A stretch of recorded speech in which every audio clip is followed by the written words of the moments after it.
The mornings in Josesan began early, with the first rays of sunlight casting a soft glow over the palace grounds. A man stretched his limbs, preparing for the day ahead. Around him, others were already engaged in rigorous martial arts training, their movements precise and disciplined. Amidst the rhythmic sounds of bodies shifting and feet striking the ground, a subtle noise emerged from within a nearby carriage. Someone inside took notice but hesitated, unsure if they should speak up about the fact that they had arrived earlier than expected. As the morning unfolded, the man took a leisurely stroll around the palace, his footsteps echoing lightly against the stone pathways. The air was crisp, carrying with it the distant murmurs of activity. He continued his walk until he encountered a mysterious figure standing within the palace premises. There was something intriguing about this presence, though he did not dwell on it for long. Instead, he offered a faint, almost imperceptible smile as he listened intently to the various sounds filtering in from outside. Beyond the palace gates, a group of guards engaged in their morning training. With dumbbells in hand, they worked their muscles, reinforcing their strength and stamina. As he observed them, one of the guards noticed his presence and, without hesitation, addressed him, inquiring whether the crown prince had arrived for his daily exercise. The prince, calm and composed, confirmed the assumption and requested that the gate be opened for him. Without delay, the heavy iron doors parted, granting him passage inside.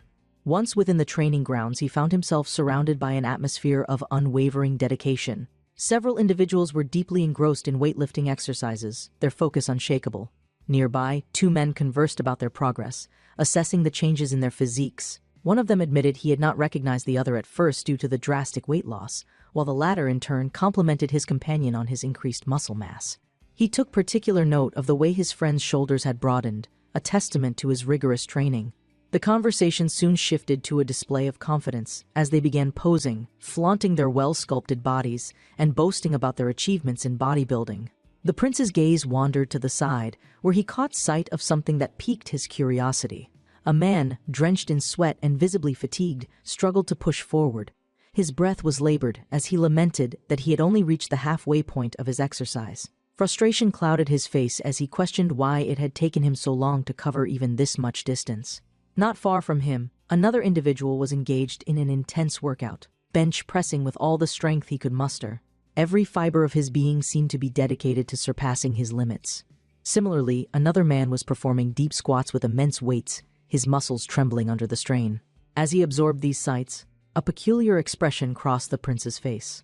There was something almost eerie in the way his lips curled slightly, his eyes gleaming with an unsettling light. To him, this was perfection in its purest form, bodies shaped and strengthened to their utmost potential.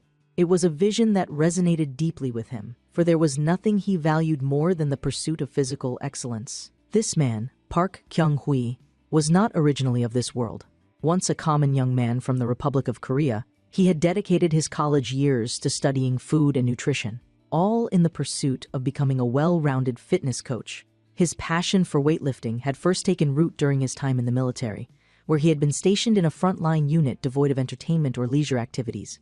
With little else to occupy his time, he had naturally gravitated toward the gym, where he found solace in pushing his body beyond its limits. Even after returning to college, he had refused to abandon his fitness regimen. His dedication had been a source of curiosity among his classmates, who often questioned why a man so deeply immersed in physical training was enrolled in a history course.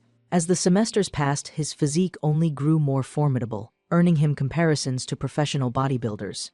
Thanks to his relentless efforts, he eventually obtained his Class 1 certification, a milestone that had called for celebration with his friends. That night, there had been something slightly different about their gathering. Unlike his usual disciplined self, he had allowed himself to indulge in alcohol, a rare deviation from his strict diet. Seated in his room afterward, he had absent-mindedly munched on snacks, debating whether to watch a video on YouTube before heading to bed. One particular video caught his attention. Its title posed a compelling question: why did the great King Sejong's life end so soon? Even in his inebriated state, Park Kyung-hui found himself intrigued. His immediate thought was simple: perhaps the great king had neglected exercise. His mind, clouded by the haze of alcohol, wandered into a peculiar realm of curiosity. What would life have been like for a bodybuilder in those ancient times? The thought amused him, stirring a drunken fascination that lingered as he drifted into sleep. Then, something changed. A voice pierced through the darkness, urging the crown prince to wake up. The words were distant at first, barely registering in the man's consciousness. He stirred, his head throbbing with discomfort. For a moment, he was disoriented, attempting to recall where he was. The sound of a rooster crowing only added to his confusion. As he groggily opened his eyes, he struggled to make sense of his surroundings. Something was off. Lifting his hand, he inspected it with growing alarm. This was not his hand. The realization sent a wave of panic crashing over him. His breaths quickened as he grasped at the fabric of his clothes, finding them unfamiliar. The space around him was equally strange, nothing like the room he had fallen asleep in. This wasn't a dream, at least. Not the kind he could simply wake up from. A scream tore from his throat, his voice ringing through the chambers and beyond. The servant stationed outside his quarters flinched but quickly regained composure, once again urging the crown prince to rise. Standing in front of his residence, Park Kyung-hui tried to steady himself, but the weight of the situation pressed down on him. His thoughts were frantic, desperately searching for an explanation. How had this happened? Why had he been thrust into this bizarre reality? He wanted to deny it, to shake himself awake, but every sensation around him felt too real. With growing desperation, he yanked open the door. A servant immediately greeted him, bowing with practiced formality. The man's eyes darted around, still struggling to make sense of his predicament. Forcing himself to focus, he asked for his name. The servant hesitated for a brief moment before responding, seemingly puzzled by such an odd question. His personal name was Yu, and his courtesy name, Seojong. The man's pulse quickened. He pressed further, asking about his father's name. The answer he received confirmed his worst fears. His father was none other than King Sejong the Great, the fourth ruler of Joseon. Shock and disbelief flooded through him. If his father was King Sejong and his name was Yu, then in history, he was known as the Great Prince Su. The weight of this revelation was suffocating. He had somehow been transported into the Joseon era, into the very body of the crown prince. His surroundings blurred as his thoughts spiraled. This was real. This was happening. Before he could process it any further, a voice called out, announcing that Prince Jinyang was entering. Despite the overwhelming nature of his situation, a particular thought took precedence. He was about to meet one of the most revered figures in Korean history, King Sejong himself. The realization sent an odd thrill through him. As a history student, this was an unparalleled experience, an opportunity beyond imagination. And yet, as his gaze finally settled on the man before him, reality struck with full force. The great King Sejong, the beacon of wisdom and governance, stood before him, but in a form Park Kyung-hui had never expected. Before him was an extremely overweight version of the legendary king. The weight of the king's gaze bore down on Park Kyung-hui as he struggled to keep his expression neutral. His father, King Sejong, studied him closely, likely noticing the slight delay in his responses. Park Kyung-hui tried to compose himself, keeping his eyes forward, but his earlier hesitation had already drawn the king's attention. His father questioned where his focus lay, commenting on whether he was still drowsy. The king's observation left no room for denial. His presence alone demanded attentiveness. Realizing he had no choice but to respond carefully, Park Kyung-hui steadied himself and offered an apology. He explained his reasoning, framing his thoughts in a way that aligned with the expectations of a prince. He spoke about the weight of responsibility the king carried, the numerous benevolent actions undertaken for the welfare of the people. With sincerity, he expressed his uncertainty over what kind of decree could be meant for someone as inexperienced and careless as himself. The king, however, rejected the notion outright. He asserted his belief in the prince's abilities and stated that he saw great potential within him. His father valued his talents and, as a result, had decided to appoint him as a provincial governor. The weight of the decision settled on Park Kyung-hui before he had the chance to fully process it. There was no room for negotiation, no way to challenge it. This was the will of the king. The conversation did not end there. The king soon gave him another task, instructing him to go to the Hall of Nobles and rewrite the books in uppercase letters. Park Kyung-hui accepted the order without hesitation, even as his mind continued reeling from everything happening so quickly. The opportunity to visit such an important historical location piqued his interest. A place he had only read about in the past would now become part of his reality. Arriving at the Hall of Nobles, he was met with a servant who praised him, stating that the books rewritten by his hand would hold even greater value. He quickly dismissed the praise, humbly noting that his brother's handwriting was far superior to his own. The servant, however, saw his words as an act of kindness. As he adjusted to his surroundings, something unusual dawned on him. He could read and understand the characters in the books before him. It seemed the memories of the body's original owner had remained intact, allowing him to interpret the language with ease. He turned his attention to the books. The letters were not small, yet the king had described them as difficult to see. This contradiction struck him as odd until a realization hit him. Years of studying health and fitness had trained him to analyze bodily conditions quickly, and now those instincts took over. His father's condition became painfully clear. King Sejong was severely obese, with a BMI greater than 35. His swollen face, the profuse sweating despite the cold morning air, and the visible signs of metabolic issues all pointed toward one thing: prediabetes or impaired glucose tolerance. A sense of urgency took root in him. History had already recorded the fate of King Sejong. He would pass away earlier than he should, leading to Danjong's reign. But now, armed with this knowledge, Park Kyung-hwa was determined to prevent that outcome. A presence nearby caught his attention, pulling him from his thoughts. His older brother had approached, his gaze unreadable. He made an offhand remark, commenting on how unusual it was for Park Kyung-hwa to be here, given his preference for living in the mountains. The words were measured, not unkind, but curious. Troy asked what had brought him there, and his brother responded that he had come to inspect the books that their father would soon read.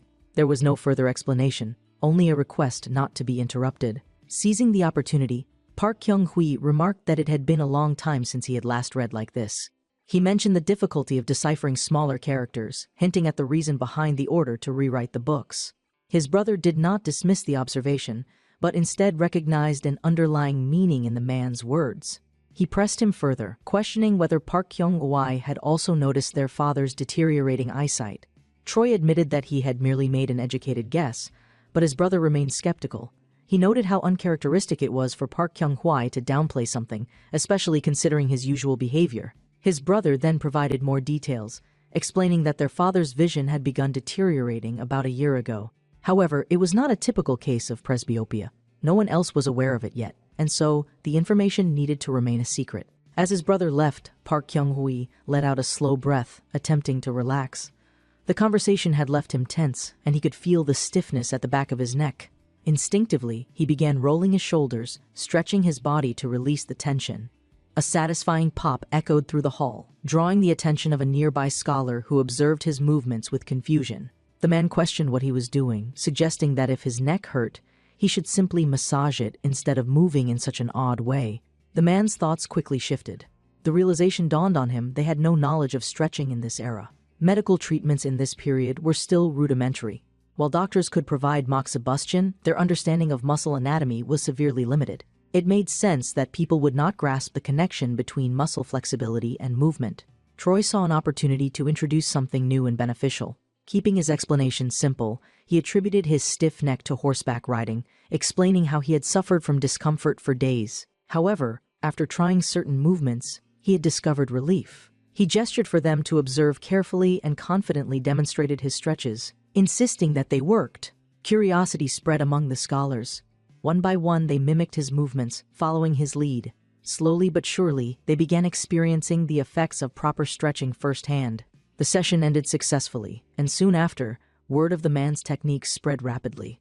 By the next morning, people throughout the palace were already discussing the stretching exercises introduced by Prince Sejong. A scholar remarked how his neck, once as stiff as a rock, now moved freely. Another expressed his relief, noting that he no longer needed to see a doctor for minor muscle pains. Thus, modern stretching techniques found their way into Joseon's scholarly circles, thanks to the unexpected knowledge of the crown prince. Yet, despite this success, the man's primary focus remained on a greater concern, a matter far beyond simple stretches. As he walked, deep in thought, a voice called out. Someone was searching for him.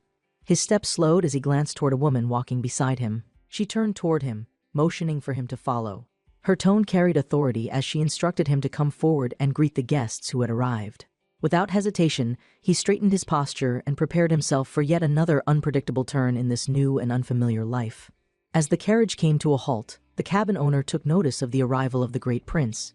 His expression shifted with curiosity as he observed the royal figure stepping down. The visit was unexpected, and it was unusual for someone of such high status to make a trip to his establishment. Despite his curiosity, he maintained his composure and respectfully inquired about the reason for the prince's visit, eager to understand what business had brought him there. Without hesitation, Park Kyung-hwa stated his purpose. He had come to purchase oil, specifying that he was looking for sesame oil and explicitly noting that he had no interest in either pillow oil or ponyo oil. The merchant listened attentively before informing him that, aside from sesame oil, the only other available option was Sudan oil, which came at a price of 3 mez. Rather than bargaining down the price, Park Kyung-hui surprised the merchant by offering 5 mez instead. The gesture raised eyebrows, particularly from his servant, who had been observing his master's purchases with increasing bewilderment. Earlier, Park Kyung-hui had bought an assortment of seemingly random items, and none of the retainers could make sense of his intentions. Though his actions appeared impulsive, there was a clear purpose behind them, one that only he understood. As Park Kyung-hui reflected on his current predicament, a critical memory surfaced. If his recollection of history was accurate, he had died from severe dysentery. The mere thought of it made his stomach churn. Until he found a way to return to his own time, he needed to take immediate steps to prevent such an outcome. Health and hygiene had to become a priority, and he couldn't afford to take chances in an era lacking modern sanitation. Before long, his men announced that they had reached their next destination. Pleased with their efficiency, Park Kyung-hui praised them for their good work, though his mind remained fixated on his larger goal. Before he could proceed further, however, his train of thought was interrupted by the sudden arrival of a woman who addressed him directly. She had clearly been paying attention to his recent movements and, without hesitation, pointed out that he had been visiting the village frequently. Park Kyung-hui barely had time to register the remark before realizing who she was, his wife. The realization was unsettling. The concept of having a wife still hadn't fully registered in his mind. Though he had accepted his new reality, the presence of a spouse only made things feel even more surreal. His wife, noticing his silence, took it upon herself to introduce herself properly. Though her expression carried a hint of curiosity, his behavior had clearly been strange lately, and she was eager to understand what had been going through his mind. Troy, needing to maintain his composure, responded as naturally as he could. He claimed that he had been reading in the library and had discovered that, in the ancient Song dynasty, there had once been a device used for bathing. Internally, he reminded himself that he needed to act naturally, though every moment in this world continued to feel surreal. His wife seemed intrigued by the idea and questioned him about it further.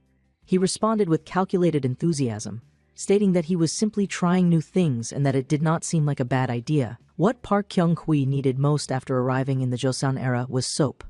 For a modern person, failing to properly wash clothes and skin after intense exercise could lead to serious skin conditions. In this era, where hygiene standards were considerably lower, it was an even greater concern. Weightlifting without proper hygiene was unthinkable, as the risks of skin infections and disease would be extreme. Fortunately, Park Kyung-hui already had experience making soap. Back in his time, while working at a gym, he had learned about homemade soap production. His grandmother, unwilling to trust commercial soap brands, had insisted on making her own, and the recipe was surprisingly simple. The process involved mixing water with burnt straw ashes, adding natural olive oil, and incorporating powdered herbs before heating everything together. Using this method, even in the Joseon era, producing soap was entirely possible. His wife, however, was skeptical. She expressed her doubts, claiming that oil dirtied the body rather than cleansing it. She admitted that she had never imagined that something used for washing could be made from oil. Park Kyung-hui remained firm. He was determined to experiment with different methods, relying on both historical knowledge and modern understanding. He referenced an old book that stated that boiling water from bush sprouts could effectively remove stains from clothes, even tough ones. His wife fell silent after hearing his explanation. Without further comment, she turned and walked away, leaving Park Kyung-hui to wonder whether she would accept his reasoning or remain unconvinced. He knew, however, that his time was limited and he had to act quickly. On another morning, Park Kyung-hui began the soap-making process. Observing his mixture, he noted that the saponification process appeared to be a success for now. However, he needed to keep experimenting in order to find the perfect ratio. The result did not yet resemble modern soap, and he had no way of knowing how effective it would be in cleaning until he tested it himself. Trying it firsthand, he quickly determined that there was much to improve. While the cleaning ability was acceptable, the main ingredient sesame oil produced an unpleasant smell. If he could solve the odor issue, then he could begin large-scale production. With enough refinement, soap making could even become an industry, and he wondered whether he could sell it abundantly in the Ming dynasty. However, for now, his focus remained on a greater challenge: King Sejong's health. Even King Taejong, known for his strict discipline, had failed to convince Sejong to exercise. If the king refused to listen to his own father, then a second son, who was not even the crown prince, attempting to make him change his lifestyle would surely irritate him beyond measure. Troy understood the difficulty of this task. If he were to succeed, he needed to convince the king logically. However, there was another obstacle in his way: his own physical condition. With his current body, he was in no position to teach weightlifting or advocate for physical fitness. If he were to gain credibility, he needed to prove himself. He set his sights on a clear goal to achieve a 400 kilograms lift across the three main disciplines and reach a muscle mass of 670 lbs. If he could accomplish this, his physical form alone would become persuasive enough. Determined, he began training immediately. Standing in the middle of a bathing area, he struck a pose, his muscles flexing. Those around him stared in confusion, unable to comprehend what he was doing. However, this was only the first step. If he was to truly integrate weightlifting into Joseon culture, he needed to turn it into an academic discipline. A book needed to be written, one that documented its history and principles. He recalled a saying about prestige and good reputation, emphasizing that honoring the body inherited from one's parents was an act of filial piety. With that in mind, he decided upon a title, The Bodybuilding Secretary, a comprehensive guide to self-discipline and physical development. Later, within the palace, Park Kyung-whae wasted no time. He began his workout, performing pull-ups using a wooden beam attached to a door frame. His mission was clear: if he was going to change history, he needed to start with himself. After finishing his exercise session, Park Kyung-whae took a moment to reflect on the remarkable capabilities of his new body. Though he had expected weakness due to its previous lack of physical conditioning, he was pleasantly surprised by what it could already accomplish. In addition to completing his pull-ups, he had also managed to perform dips, push-ups, and even the dragon flag, a movement that required an extraordinary amount of core strength and control. Though he acknowledged that some areas of his body still needed significant improvement, particularly in endurance and conditioning, he was impressed by its raw strength and potential. His core and pulling strength in particular were beyond what most ordinary people could achieve. It was almost unbelievable that, even with the excess abdominal fat weighing him down, he could still do 15 push-ups in a row without even feeling fatigued. Still, there was a lingering thought in his mind: if his lineage truly wouldn't go anywhere, then perhaps his existence here was more than just a coincidence. His train of thought was soon interrupted as his servants arrived, announcing the delivery of the materials he had ordered. The arrival of these long-awaited items filled him with excitement. Among the items delivered were dumbbells, a revolutionary tool for training and muscle development that had never before existed in this era. The merchant who had brought the items expressed his relief, stating that he was glad the prince liked them. After all, this was the first time he had ever crafted such an object. Troy, however, was beyond pleased with the result. As the men left the room, they began whispering amongst themselves, their skepticism evident. They questioned the prince's sanity, convinced that Prince Jin-young had finally lost his mind. Spending 80 acres of rice on a pile of cast iron seemed to them like an absurd waste of resources. One of the men muttered that even samurai families had no use for this much iron, making the prince's decision even more bewildering. Another, however, suggested that perhaps the prince was secretly recruiting soldiers for some unknown purpose. His companion quickly warned him to speak more cautiously, advising that it was dangerous to carelessly speculate about the royal family. After all, in times of unrest, even an idle rumor could lead to unintended consequences. Troy, however, remained completely unfazed by their suspicions. Up until now, his calisthenic exercises had not made a significant difference in his training. However, now that he had access to weights, everything would change. Meanwhile, elsewhere in the palace, his wife's servant was also grappling with disbelief over the prince's latest obsession. She expressed concern to her lady, stating that even as royalty, spending so much on iron was excessive. She questioned whether her lady intended to simply stand by and watch while her husband continued these strange pursuits. The prince's wife, however, cut her off mid-sentence, unwilling to entertain further discussion on the matter. Her servant, surprised by the abrupt dismissal, tried to shift the subject, questioning whether her lady would try washing herself with oil. Even now, she couldn't understand the prince's decision to spend 80 acres of rice on a collection of iron objects. And now, on top of that, he had introduced a bizarre new way to bathe.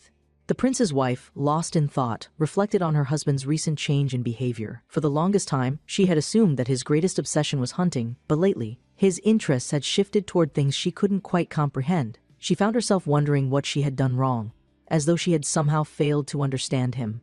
Yet, in her memories, she could recall a different time, a time when he had been gentler, more thoughtful. She reminisced about the day when he had handed her a rose, an affectionate gesture that had meant something special back then. But today, things were not the same anymore. Looking at the roses she had once treasured, she reached for one and cut it away, lost in her emotions. That night, she decided to sleep early, feeling a growing sense of detachment. She no longer felt the need for attention from others. As she prepared for her bath, her eyes landed on the soap made by her husband. She hesitated for a moment, wondering whether she should use it. Despite her doubts, curiosity got the better of her, and she finally decided to try it just once. Applying the soap to her skin, she immediately felt the difference. It was unlike anything she had ever used before. Meanwhile, Park Kyung-hui stepped out of his own bath, feeling unsatisfied. Even after bathing, he felt the urge to lift weights, as though only true exertion could make him feel as though he had exercised properly. Suddenly, he heard a noise and turned toward the source, asking who was there. It was his wife. She approached him, commenting on the soap he had made. She admitted that it was surprisingly effective and lived up to its name as a dirt remover. However, she pointed out one glaring issue: the strong smell of sesame oil. If she continued bathing with it daily, she feared that people might mistake her for an oil vendor's wife. Troy took her words into consideration. He briefly considered the alternative, pig oil or beef oil, but quickly dismissed the idea. Such products were too expensive and did not smell much better. Instead of selling his soap to the Ming dynasty, he decided that it would be better suited as an exclusive luxury item for the nobles of the Joseon dynasty. Suddenly, an idea struck him. He proposed mixing camellia oil with the soap to create a more pleasant scent. He confidently affirmed that this would surely improve the product. Thanking his wife for her input, he left her blushing, caught off guard by his unexpected enthusiasm. Meanwhile, in the GCK region, a man greeted Great General Jin Yang with deep respect. Troy, upon seeing the man's face, immediately recognized him. His memories resurfaced. He remembered seeing this man during the hunt last winter, where he had struggled to drive the deer out of the thicket. The man had endured considerable injuries, and many people had suffered throughout the hunt. Now, Park Kyung-hui had come to compensate him, even if it was long overdue. Initially, Park Kyung-hui considered simply giving him silver, but something about that felt insincere. Instead, he devised a better solution. He declared that, for this man's household, 2 bags of rice, eggs, chicken meat, and other necessities would be provided every 15 days. He instructed him to use the food wisely, ensuring that his family benefited from it. Overcome with gratitude, the man humbly asked how he could ever repay such kindness. Park Kyung-hui dismissed the notion of repayment altogether. Instead, he gave him a different request. He asked that every fortnight he record the growth and weight of his children. He had made a promise to provide food for 20 families, but his true goal was something greater. As part of a controlled experiment, he planned to divide the children into 2 groups. One group would be provided with a diet high in protein, while the other would receive a diet rich in carbohydrates and fats. Over time, he would track the physical changes and developmental progress of the children, carefully recording their abilities and growth patterns. In his mind, Park Kyung-hui had already gained an advantage over his father. By implementing scientific methods into nutrition and fitness, he was laying the groundwork for a revolution in health and physical conditioning. With his plans set into motion, he prepared for the next step in reshaping history itself. The sound of a blacksmith's hammer striking against heated metal echoed through the air as molten sparks scattered with each impact. The rhythmic clang of metal on metal filled the workshop, a steady reminder of the labor-intensive craftsmanship taking place. Troy, standing nearby, observed the operation before turning his attention to a nearby worker. Holding out a sheet of parchment, he asked if the man could replicate the design drawn upon it. The blacksmith, after taking a glance at the paper, admitted that he couldn't read the words, but he understood numbers well enough. He carefully examined the blueprint and noted that the round piece of iron described in the design would weigh approximately 30 kilograms. To ensure its weight, he used a comparison method, stating that the equivalent weight was approximately 3 lids of a Warsaw-style pot.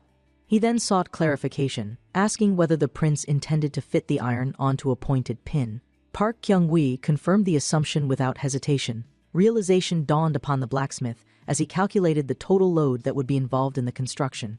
He asked if 4 of these weights would be placed on each side, his mind racing as he attempted to grasp the full extent of the plan.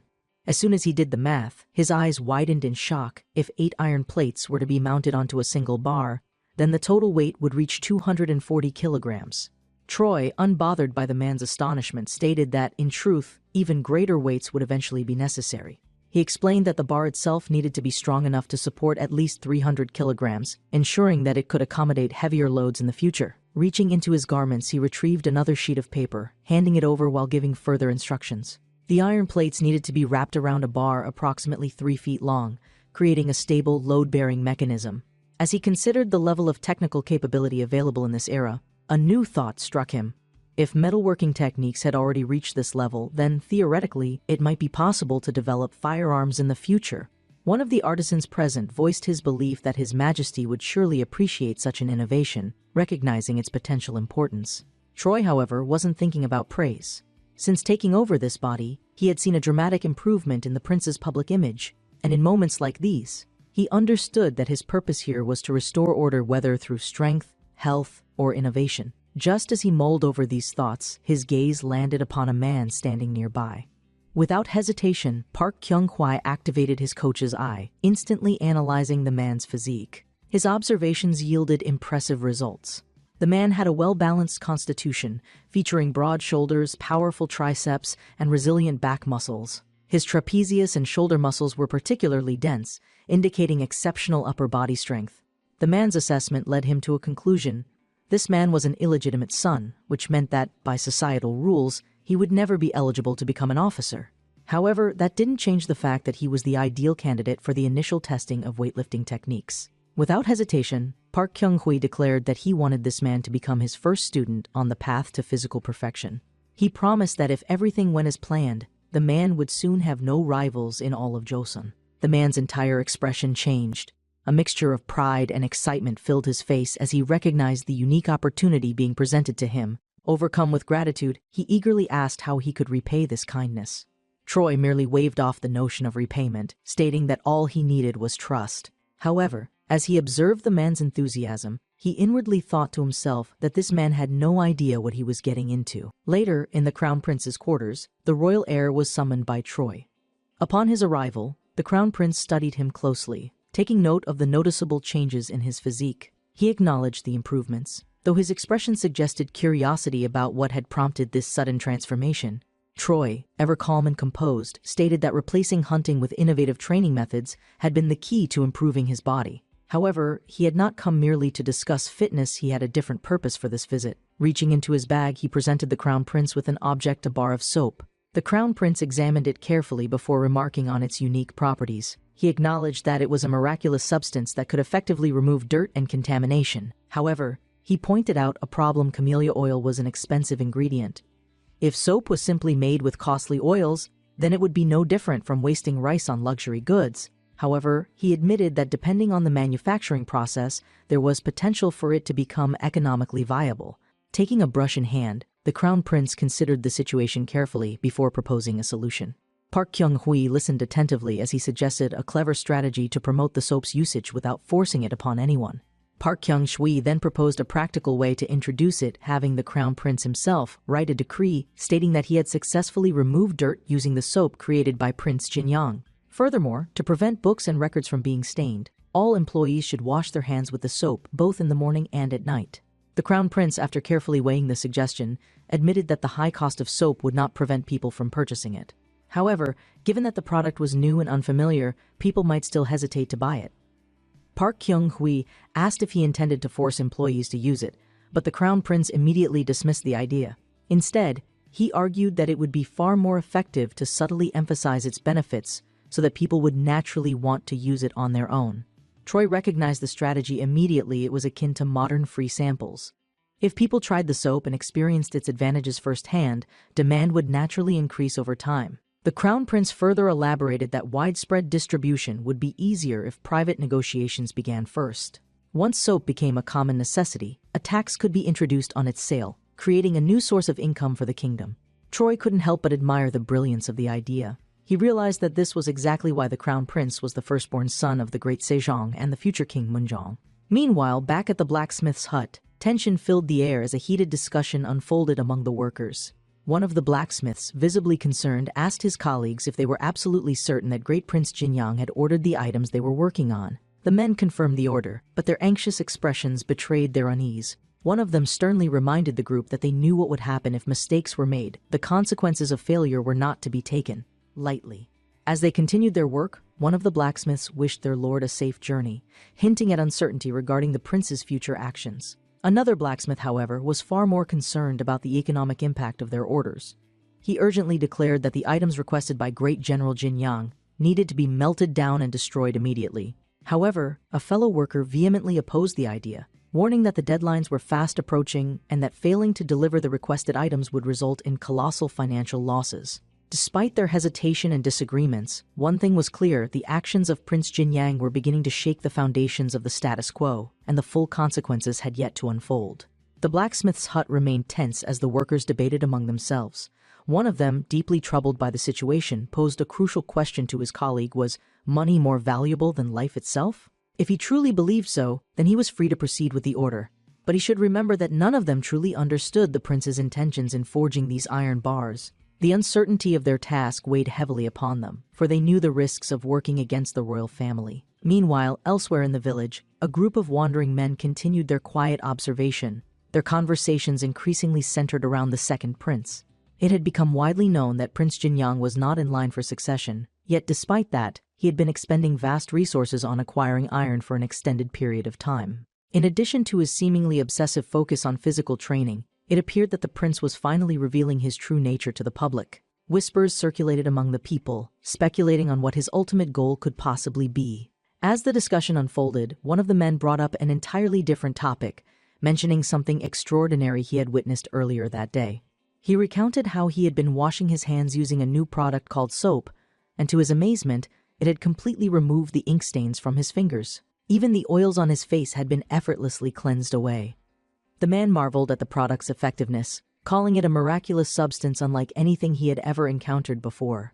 The others, hearing this, immediately became intrigued, questioning who could have possibly come up with such an innovation. One of them assumed it must have been the crown prince, but another quickly corrected him, pointing out that the credit actually belonged to Prince Jinyang.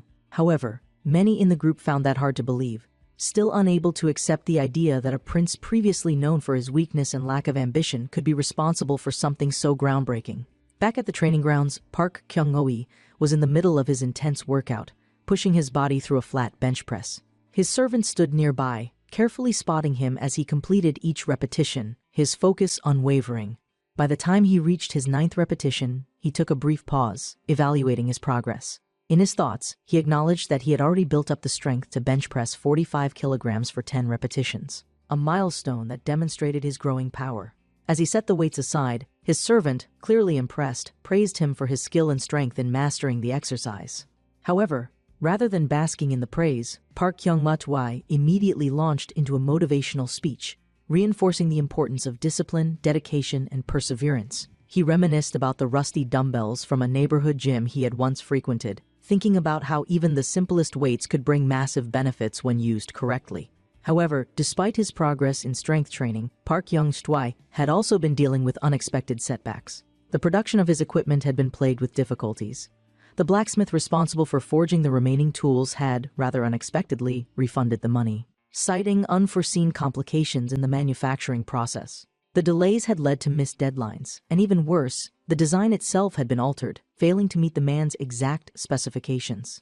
Rather than dwell on his frustration, however, he turned his attention to his servant, declaring that it was now his turn to train. The servant immediately protested, visibly horrified at the idea of lifting such an enormous weight. He adamantly insisted that attempting such a lift would crush him to death, but Park Kyung-hui was not interested in debating the matter. With an intense, almost terrifying expression, he commanded his servant to comply, arguing that his body needed to be stimulated if he was to grow stronger. Despite his obvious reluctance, the servant obeyed, though he struggled tremendously under the weight of the barbell, his face contorted with effort. Troy, ever the instructor, provided training tips, offering guidance as the servant fought to maintain control of the lift. As this scene unfolded, the man's wife approached, her eyes carefully analyzing his transformed physique. In her thoughts, she could not believe the change that had occurred in his body. Once frail and skinny, he now radiated strength, his form exuding power in a way that had once seemed unimaginable. Her servant, standing beside her, compared him to General Wu Ban, a legendary military leader. Hearing this, Troy, momentarily distracted from his exercise, turned to ask whether this comparison was true. He had heard of General Wu Ban before, a man who, from a young age, had shown exceptional talent in military command. The thought intrigued him, leading him to contemplate whether a similar training system could be implemented within the military ranks. In that moment, he wondered if a tax for military training could be introduced, making systematic fitness regimens an integral part of soldier development. Before he could pursue that line of thought further, a loud noise suddenly echoed from the front gate, drawing everyone's attention. The man's sharp instincts immediately activated, and he wondered who could possibly have the audacity to enter his property so brazenly. As he turned toward the disturbance, his gaze darkened. The wanderers from before had arrived, their expressions serious and unyielding. Without hesitation, they strode toward the prince, their movements filled with purpose and tension. His wife, visibly unsettled, immediately questioned what was happening. She stepped forward, addressing the group and reminding them that they were standing on Prince Jinyang's property. Her words were met with hostility, as one of the men, his demeanor intimidating, coldly confirmed that they were fully aware of whose land they were standing on. Turning his piercing gaze toward her, he commanded her to remain silent, stating that, as the prince's wife, she ought to have the courtesy to know her place. At that moment, Park Kyung-hui stepped forward, his expression dark with anger. Without hesitation, he struck the arrogant man, sending him crashing to the ground. Shocked and humiliated, the fallen man stared up in disbelief, unable to comprehend how he had been knocked down so easily. Park Kyung-hui glared down at him, warning him in no uncertain terms not to lay a hand on his wife. The tension in the air thickened as the remaining warriors instinctively reached for their swords, their hands gripping their hilts in preparation to draw their weapons. However, before the situation could escalate further, their leader intervened, calming them down with a raised hand. With a composed expression, he introduced himself and expressed his pleasure at meeting the prince again, recalling their encounter during last year's hunting tournament. Troy, still radiating authority, demanded an explanation for their presence. His tone carried an unspoken warning: if they dared to harm his men, there would be dire consequences. One of the samurai warriors suddenly shouted, accusing the prince of forgetting his past mistakes. The leader then held up an object, revealing it to be a tool capable of producing 20 swords. He questioned the man's true intentions, pointing out that he had now ordered the production of 400 swords.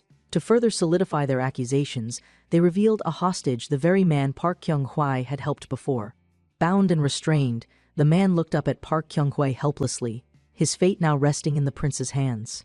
The leader of the group continued his accusations, stating that 7 months ago, no one had any interest in Prince Jinyang, but now, suddenly, he had begun helping the poor and distributing food. He demanded to know if this was part of a greater plan for rebellion. Troy, remaining composed, dismissed the claims as mere assumptions, arguing that their actions were baseless and that calling in soldiers without proof was an abuse of power. However, the leader was unmoved. He declared that there was no need for solid proof, as gossip spread quickly and that, in the end, all secrets would be revealed. He then issued a final warning, stating that they would begin interrogating everyone around the prince, certain that the truth would come to light no matter the cost. Troy took a moment to analyze the situation, realizing that detention and interrogation were now real possibilities. No matter how much he proclaimed his innocence, it was clear that these men wouldn't back down easily. This was a classic investigation conducted by the EMD, and in such cases, even the most well-intentioned individuals could be pushed into a corner if they failed to defend themselves convincingly. He hadn't done anything wrong since taking over the prince's body, yet he had no knowledge of what political intrigues had surrounded Prince Jinyang before his arrival. That alone made him vulnerable to accusations and manipulation. Taking a deep breath, he steadied himself, knowing that he needed to formulate a strategy quickly. The question now was, what was his next move? Before he could decide, the tension was suddenly interrupted by the arrival of an unexpected figure. A powerful voice cut through the air, demanding to know what was happening.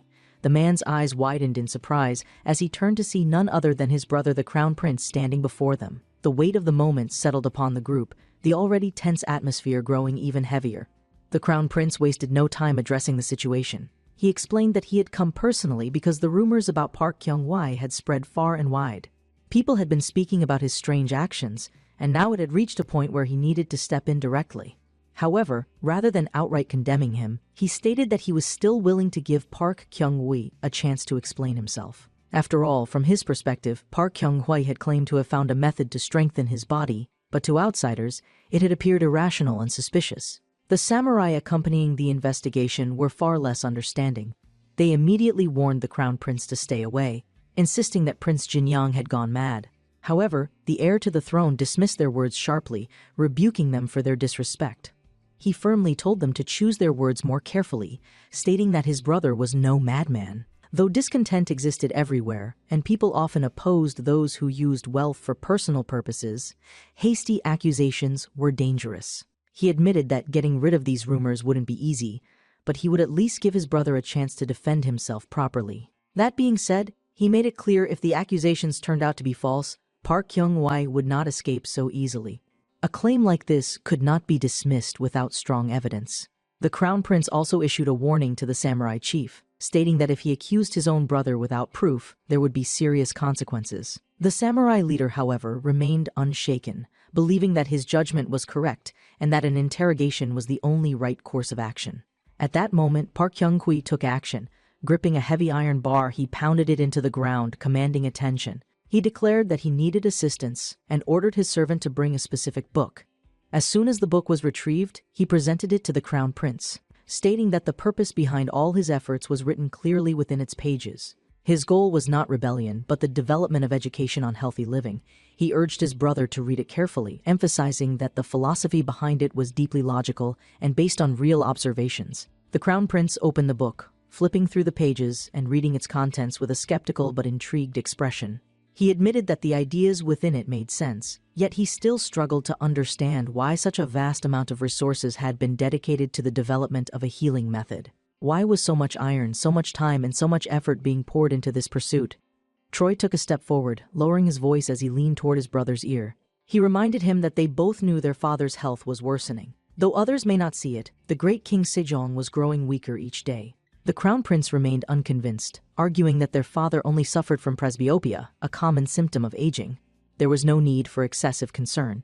He even suggested that if Park Kyung-shui had any real knowledge of medicine, he should clarify his suspicions directly instead of causing unnecessary alarm. Troy, however, stood firm in his conviction. He explained that recently, King Sejong had developed an unusual fever. Despite the cold weather, the king was sweating excessively, and his energy levels were declining at an unnatural rate. Though he didn't want to jump to conclusions, he strongly suspected that their father was suffering from diabetes. His reasoning was simple. He believed that the king's health condition was rooted in an excess of yang energy. Since His Majesty frequently indulged in large meals yet never engaged in physical activities, his energy balance had become severely disrupted. As a result, the excessive yang energy had nowhere to go, manifesting in diseases that were affecting his body, starting with his vision. The crown prince listened carefully, though his expression remained serious. After a moment, he questioned whether the man's assistance to the poor was also connected to their father's health. Park Kyung-hui nodded without hesitation, asserting that his research was entirely dedicated to solving these issues. Every detail regarding nutrition, exercise, and bodily health had been recorded within his book, and his ultimate goal was to use that knowledge to convince their father of its validity. At last, the crown prince made his decision. Raising his voice, he declared that from what he had heard, Prince Jinyang was innocent. However, the samurai chief remained unmoved. He stated bluntly that the crown prince's words were not enough to resolve the matter. He argued that investigating and conducting trials was his duty, and that His Majesty would not be pleased if his legal authority was challenged. He pointed out that competent inspectors from various ranks had already been gathered, meaning that this case was no longer a private dispute between brothers.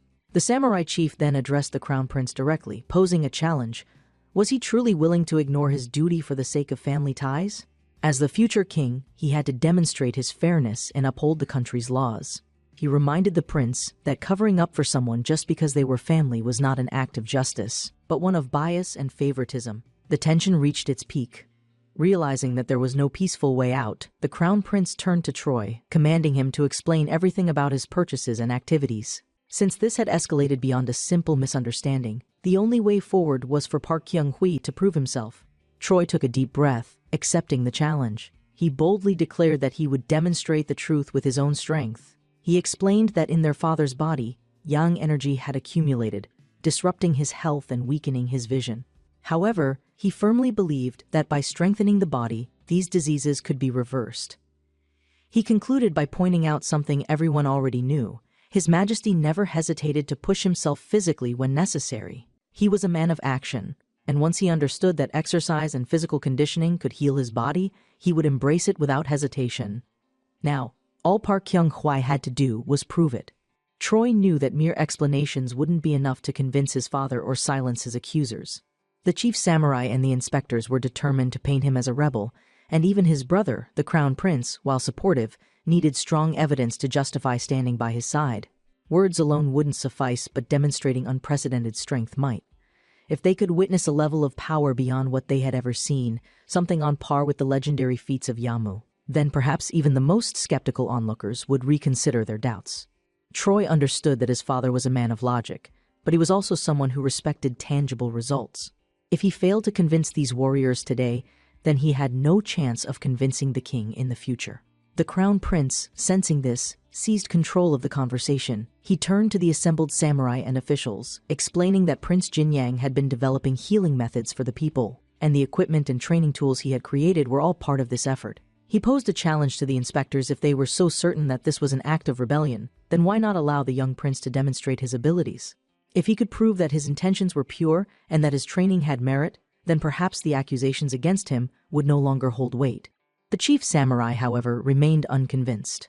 His sharp eyes studied the equipment before him, focusing on a solid piece of iron that was heavier than even a sturdy war pot. He questioned whether it was truly possible that this was being used for physical training rather than for arming an underground militia. The crown prince, realizing that debate alone wouldn't resolve the issue, made a suggestion. Perhaps the best way to settle things was through a test of strength. If the soldiers were so certain that Park Kyung-hui was lying, then why not have someone challenge him to a feat of physical ability? One of the samurai warriors immediately stepped forward, declaring that he would put Park Kyung-hui to the test. He was renowned for his raw strength, and if the prince lost, it would be clear that he had been deceiving them all along. Troy accepted the challenge without hesitation. He stretched, preparing his muscles for the strain ahead, while explaining the fundamentals of the bench press to the assembled warriors. Many of them had never seen such an exercise before, and to them, the concept itself seemed foreign. The challenger, however, was unimpressed. He dismissed it as a mere matter of strength and questioned whether the prince was secretly afraid of losing. Taking his position on the bench, the soldier inhaled deeply, gripping the barbell with both hands. As he lifted, he immediately realized that it was heavier than expected. He had assumed that this would be an easy test of brute force, but the level of controlled movement required made it far more difficult than he had anticipated. Determined not to embarrass himself, he summoned all his strength, managing to complete one full repetition. His spotter watched intently, waiting to see what would happen next. All eyes turned to Troy, who was still in the middle of his movement. A moment later, the challenger smirked, assuming that the prince was struggling to lift the weight. He took the opportunity to mock Troy, claiming that he had only pretended to be strong, but was now shedding tears under the pressure. Then, the room fell silent. One by one, everyone's expressions shifted as they realized that something incredible was happening. Park Kyung-hui wasn't struggling at all. He was performing repetitions with ease, not just 1 or 2, but 10. As he finished his set flawlessly, his servant gasped in amazement, declaring that the display of strength was beyond belief. The samurai challenger, still trying to process what had happened, struggled to accept that he had lost a competition of raw power. Troy, meanwhile, took a moment to educate his audience, explaining that in physical fitness training, the number of repetitions depended on the training goal. He confidently stated that he could bench press up to 105 kilograms at once, a claim that left everyone in stunned disbelief. The chief inspector, realizing that they had no grounds to detain the prince, announced their withdrawal for the day. However, he was quick to clarify that this did not mean the prince was completely free of suspicion. The investigation would continue, and his role as an inspector demanded that he pursue the truth with all his effort. Troy, maintaining a composed and confident expression, stated that he would do the same. Regardless of what the inspectors believed, he had managed to escape immediate danger and, more importantly, his older brother was now aware of their father's deteriorating health. The crown prince, satisfied with the resolution of the confrontation, declared his departure, advising Park Kyung-hui to take care. As he turned to leave, Park Kyung-hui recalled that his brother had promised to assist with the writing of his book, and in the end, everything had worked out favorably. With the situation settled, Park Kyung-hui turned his attention to his wife, offering an apology for the ordeal she had just witnessed. However, to his surprise, she expressed embarrassment, admitting that she had failed to recognize his good intentions earlier. As a show of reassurance, Park Kyung-hui embraced her, a gesture that left her completely flustered. In front of the assembled warriors, servants, and bystanders, she quickly objected, stating that such intimate gestures should be reserved for their private chambers, making Park Kyung-hui blush in embarrassment as well. Meanwhile, among the inspection group, one of the officers apologized for their misunderstanding and interference. However, the chief samurai remained skeptical. He pointed out that, while they had failed to expose any immediate evidence of wrongdoing, they had still gathered valuable information. Among the many iron devices Prince Jinyang had commissioned, one item in particular stood out: an unusually thin and hollow object resembling a chongtong, an early form of a cannon. His suspicions deepened as he voiced his thoughts aloud. Was Prince Jinyang attempting to improve upon the chongtong, developing a new kind of firearm? He recalled the previous year's hunting contest, where he had witnessed the prince's cunning firsthand, and he could not ignore the possibility that a greater scheme was at play. The idea that Prince Jinyang's supposed Secretary of Corporal Constitution was merely a front for something more sinister was, to him, laughable. He found it ridiculous to think that this was all simply an act of pity. The truth, he believed, had yet to be fully uncovered, and so, with narrowed eyes, he vowed to continue watching the man's every move. For Prince Jinyang, however, life carried on as usual. Days passed, and soon after, news arrived that the forge had resumed the production of his requested equipment. Then, 3 months later, a momentous announcement came. His wife approached him, her expression both nervous and excited. She had visited the doctor and she was pregnant. Park Kyung-hui stood in utter shock, barely able to process the news. She confessed that she believed she had conceived on that day, referring to a particular intimate moment from the past. A memory from his previous life surfaced a conversation with a friend at the bar, a man who had dismissed the importance of exercise, claiming that he simply didn't have the time to work out. Park Kyung-hui had tried to convince him otherwise, arguing that his life would change if he exercised. His friend had scoffed, calling it nonsense, dismissing the man's words because he was single and had never even been married by the age of 40. But now, Park Kyung-hui wasn't just a husband, he had 2 wives and a child on the way. His mind drifted momentarily to the barbell and dumbbells that had shaped his life, and for the first time in both of his lives, he found himself laughing, realizing just how unexpected and strange his journey had become. A few days ago, Park Kyung-hui had been nothing more than an outsider in this world, a man thrown into the Joseon era by circumstances beyond his understanding. But now, standing in front of his wife, his hands firmly gripping her waist, he was about to become a father. The weight of the revelation struck him all at once, not as a burden, but as an overwhelming wave of happiness. He lifted her effortlessly, his voice filled with joy as he questioned the information, almost as if seeking confirmation once more. His wife, flushed from his sudden enthusiasm, laughed softly, assuring him that it was true. The thought of welcoming a child into this world filled him with a sense of purpose unlike anything he had ever experienced. With a bright smile, Park Kyung-hui suggested that they should inform His Majesty of this incredible news. His wife, seeing the pure happiness radiating from him, expressed how much pleasure it brought her to see him like this. But beyond that, she felt a newfound determination. If she was to give birth to a healthy child, she wanted to ensure that her body was in its best condition. Looking at her husband, she firmly declared her desire to train in the Secretary of Corporal Construction, the very philosophy he had been developing. Understanding the importance of preparing her body for childbirth, Park Kyung-hui immediately began guiding her through a simple routine. The first step was proper posture, instructing her to inhale and exhale deeply, allowing her body to adjust to the rhythm of controlled breathing. However, even as he taught her these fundamentals, his mind lingered on a grim reality: stretching alone would not be enough. Childbirth in this era was dangerous, and without proper hygiene or medical knowledge, maternal mortality was frighteningly common. He recalled the tragic fate of the crown princess, who had died of pleural fever after giving birth. The loss of both mother and child due to infection and lack of medical understanding was a reality that still haunted history. But now, standing at the forefront of change, he believed he could prevent such tragedies. If he could develop a reliable disinfectant, he could save countless lives. Just as he was deep in thought, a servant arrived, informing them that they had a guest.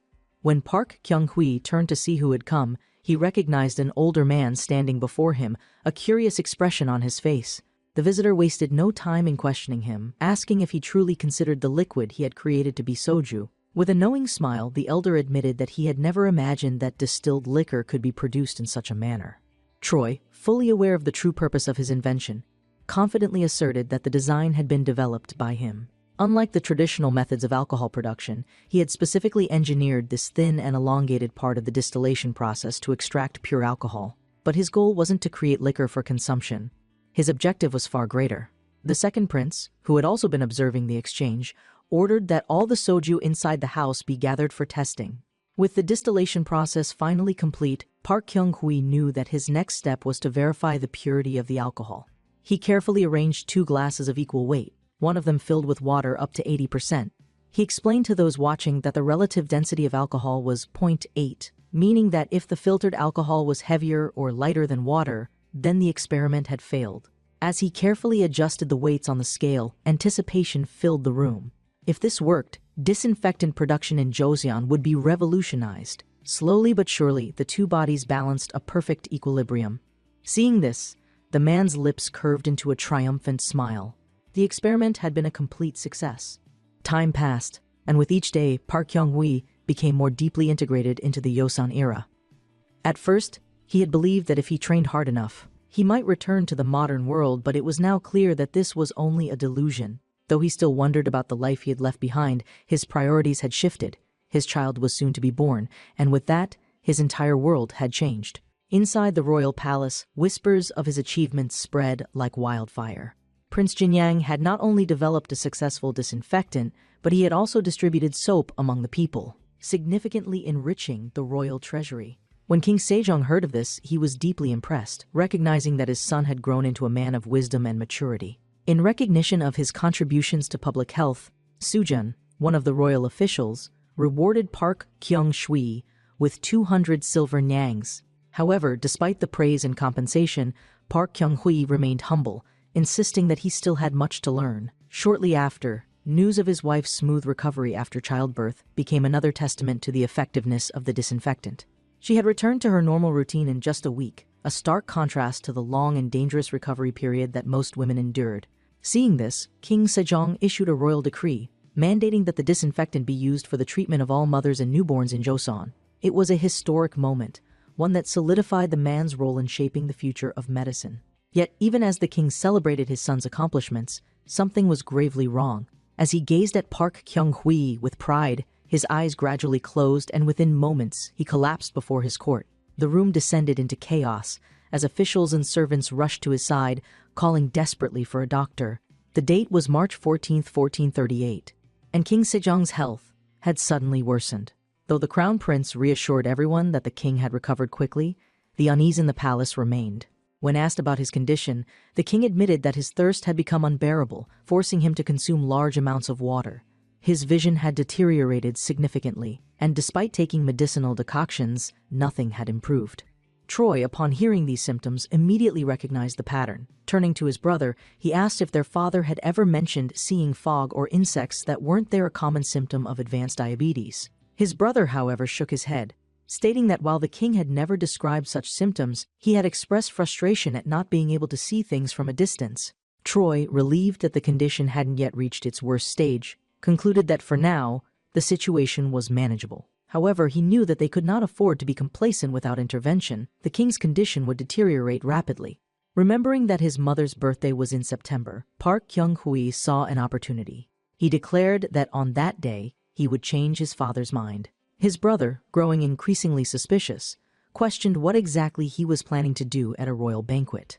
Troy, ever the strategist, calmly explained that within the Secretary of Corporal Construction, there were 3 primary exercises that utilized heavy weights: the squat, the bench press, and the deadlift. These exercises were known as the Big Three, forming the foundation of strength training, and at the royal banquet, Park Kyung-hui planned to use them to make history. Troy had set an ambitious goal, a total of 375 kilograms across 3 exercises at the royal banquet. This wasn't just about proving his strength. It was about convincing his father, King Sejong, to take his health seriously and embrace the philosophy of physical training. However, his brother, the crown prince, was skeptical. He pointed out that the palace guards, who had undergone years of rigorous military training, had been ordered to attempt 225 kilograms, and none of them had succeeded. If trained warriors couldn't achieve such a feat, how could Park Kyung-hui possibly expect to surpass them? Troy, however, remained determined. He admitted that at this moment he was not yet strong enough to achieve 375 kilograms, but he was certain that he would reach that level. This wasn't just about physical strength, it was about his will. He vowed that he would succeed not for his own glory, but for the sake of their father. Hearing this unshakable resolve, the crown prince nodded. If his brother's will was this strong, then he would do everything in his power to support him. Troy, in turn, shared another goal. He wanted to create a book that their father would take pride in. His brother, however, had one condition. If Park Kyung-hui truly intended to write a book, then he had to incorporate the contents of all 13 Confucian classics into it. Park Kyung-hui tried to maintain his composure, but internally he was panicking. The 13 classics were the backbone of Confucian philosophy, an essential part of royal education. Writing a book that included their teachings was a monumental task, one that scholars spent years mastering. But this was for the sake of King Sejong, and failure was not an option. So, gritting his teeth, he declared that his brother could count on him.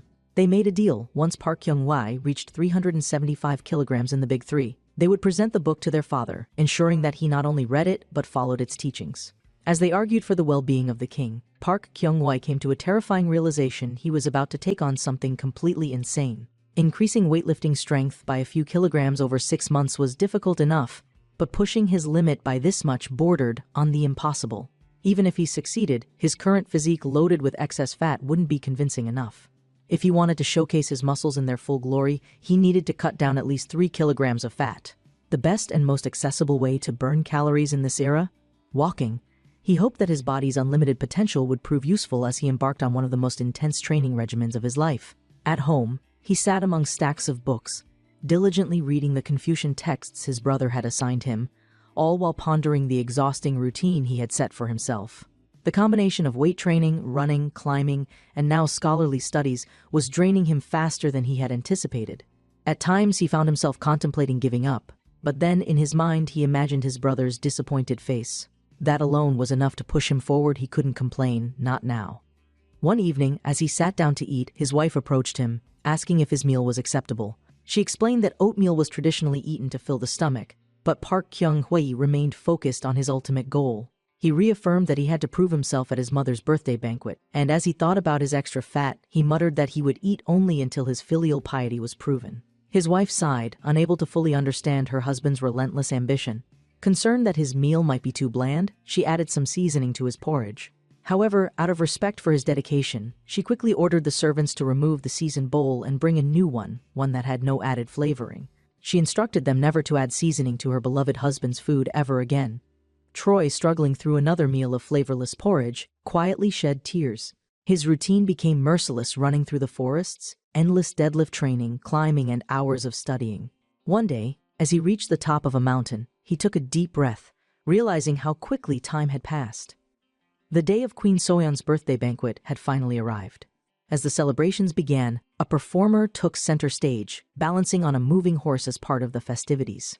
The queen, clearly delighted, praised the man's incredible riding talent. Even the king, despite his current state of deteriorating health, seemed to enjoy the performance. However, beneath his smile, there was an undeniable sadness in his eyes.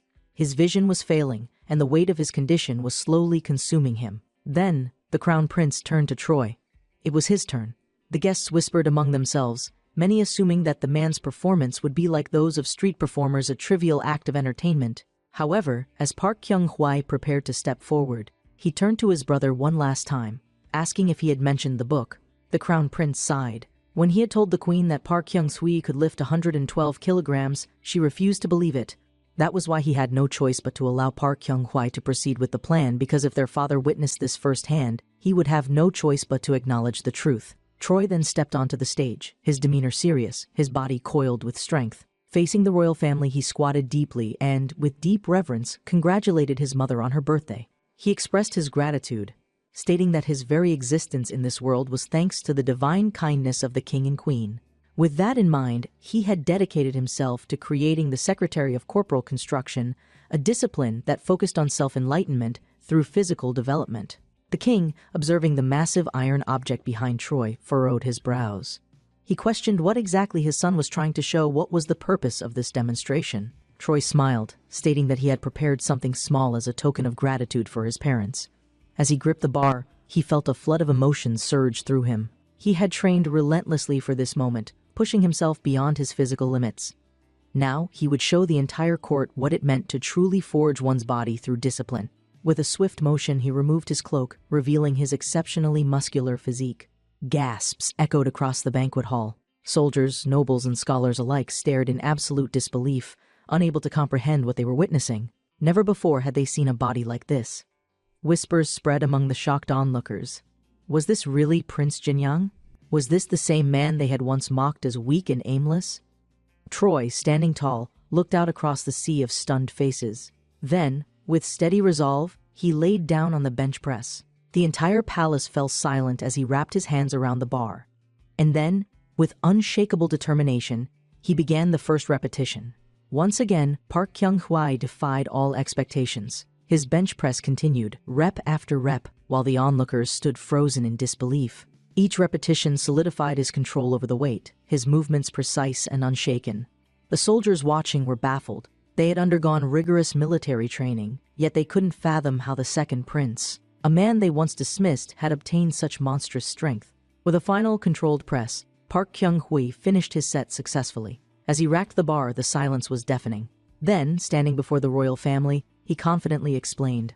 One of the fundamental activities in his book was this exercise called the bench press. Through it, one could train the chest, shoulders, and arms, strengthening the upper body in ways unseen in this era.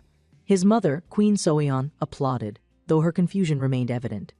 She admitted that she didn't fully understand what she had just witnessed and asked how much weight he had just lifted.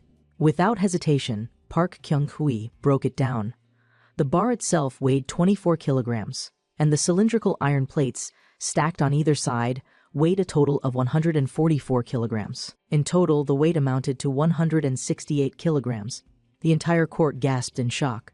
Even the king, though already impressed, felt a surge of disbelief at the sheer magnitude of the feat. However, Park Kyung wasn't done.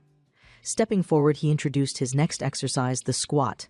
He explained that this exercise involved placing a barbell on the shoulders and using the leg's strength to repeatedly lower and raise the body. It was not only a test of endurance and power, but it also trained the legs, glutes, waist, and lower abdomen, a true full-body challenge. His mother, however, panicked. She stood up abruptly, demanding that her son stop at once. But Park Kyung-hui ignored her. He had come this far, and he was determined to showcase the full extent of his discipline. The crown prince merely watched in silence, letting his younger brother continue his historic display of strength. Troy stepped up to the barbell, which had been loaded with 204 kilograms, resting it on his trapezius using the low bar technique. He took a deep breath, steadied his stance, and descended into the squat. The moment he pushed back up, the entire room gasped in awe. The queen's eyes widened. Her son had not only stood up with the enormous weight, but had done so with perfect control. The king, shaken, immediately called for a doctor. He questioned if such strength was even humanly possible, but even his servants and scholars couldn't answer him. The only certainty was that this spectacle was unlike anything ever seen before. The concept of healthy discipline, the foundation of the man's book, was now on full display for all to witness. However, Park Kyung-hui wasn't finished yet. With an unwavering voice, he introduced the final test, the deadlift. For this, the largest iron bar had been prepared, loaded with an astonishing 240 kilograms. The room erupted into chaos as the guests murmured among themselves. At this moment, the crown prince decided to intervene. He turned to his father and expressed his concern. What if the man's waist suffered an injury? With the king's permission, he approached Park Kyung-hui and took precautionary measures, wrapping a supportive belt tightly around his brother's core. For a brief moment, the two brothers locked eyes. Both understood the weight of what was about to happen. Park Kyung-hui then turned toward his parents, addressing them with sincerity. He declared that since they had granted him this body, he would continue to care for it properly and fulfill his duties as their son. Among the inspection members, murmurs of doubt and skepticism continued. Some were convinced that Park Kyung-hui had lost his mind, that no human could achieve such feats. But Park Kyung-hui knew the truth. He could have lifted even more if his body were fully conditioned, but with his current state, this weight was already pushing his limits. Although the belt provided some support, the plan to reach 375 kilograms in the Big Three within 2 years was still completely insane. Yet, he had no choice. He had to prove that the human body could be strengthened to such extremes. He decided to use the sumo deadlift technique, widening his stance to maximize power output. Taking a deep breath, he tightened his grip on the iron bar, bracing his entire body. And then, he pulled.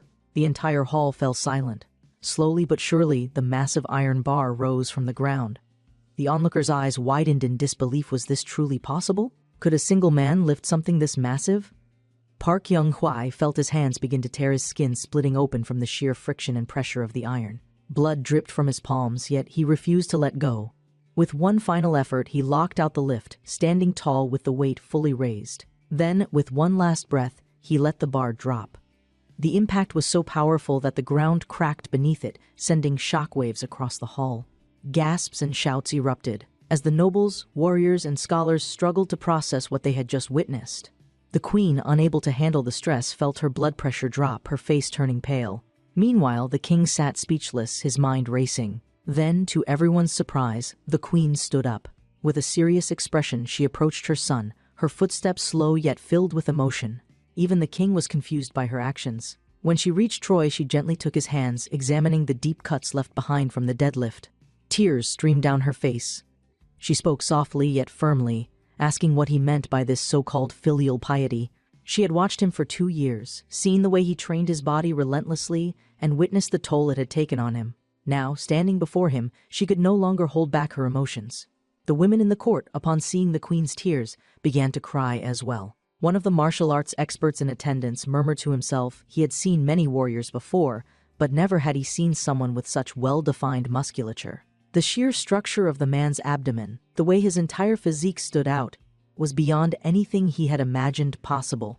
Then the king spoke. He acknowledged that Park Kyung-hwa had shown great discipline and resilience. He even admitted that he himself had tested the training regimen from the book and found it to be legitimate and beneficial.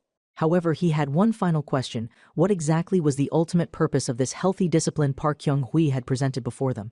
Troy, still breathing heavily, stood before his parents with unwavering conviction. He bowed deeply, then raised his bloodied hands in front of them.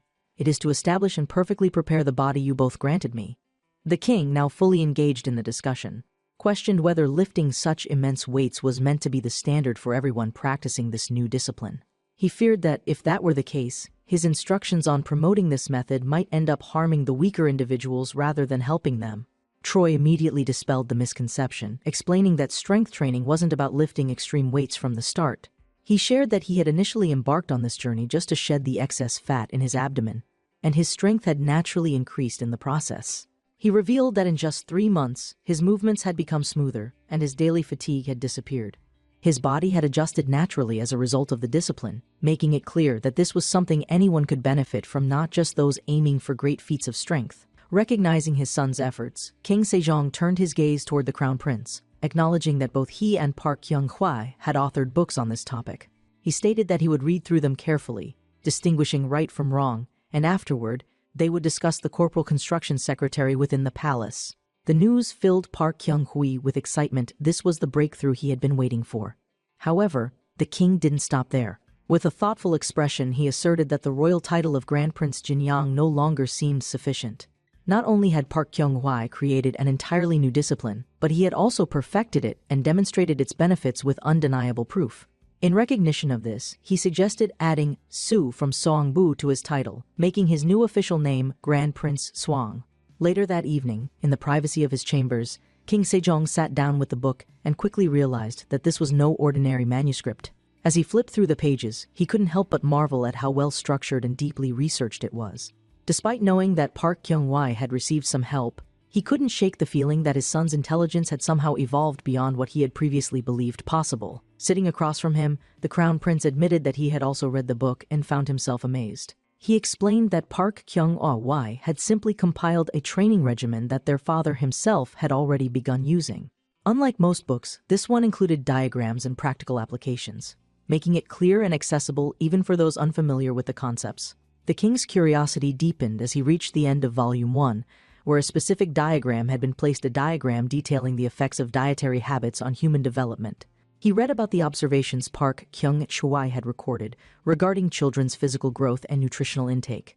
The text explained that cooking rice with 6 kilograms of grain could sustain an adult for 10 days, while children, despite their smaller size, could eat twice as much in the same period due to their rapid metabolism. On the opposite side of the spectrum, excessive food consumption led to excessive fat storage, with as little as a spoonful of sesame oil daily being enough to fuel significant strength development in youth. One particular line caught the king's attention. A person with a full stomach gains over 300 grams of excess fat per month. Reading those words, King Sejong instinctively looked down at his own belly, his fingers pressing against the soft flesh beneath his robes.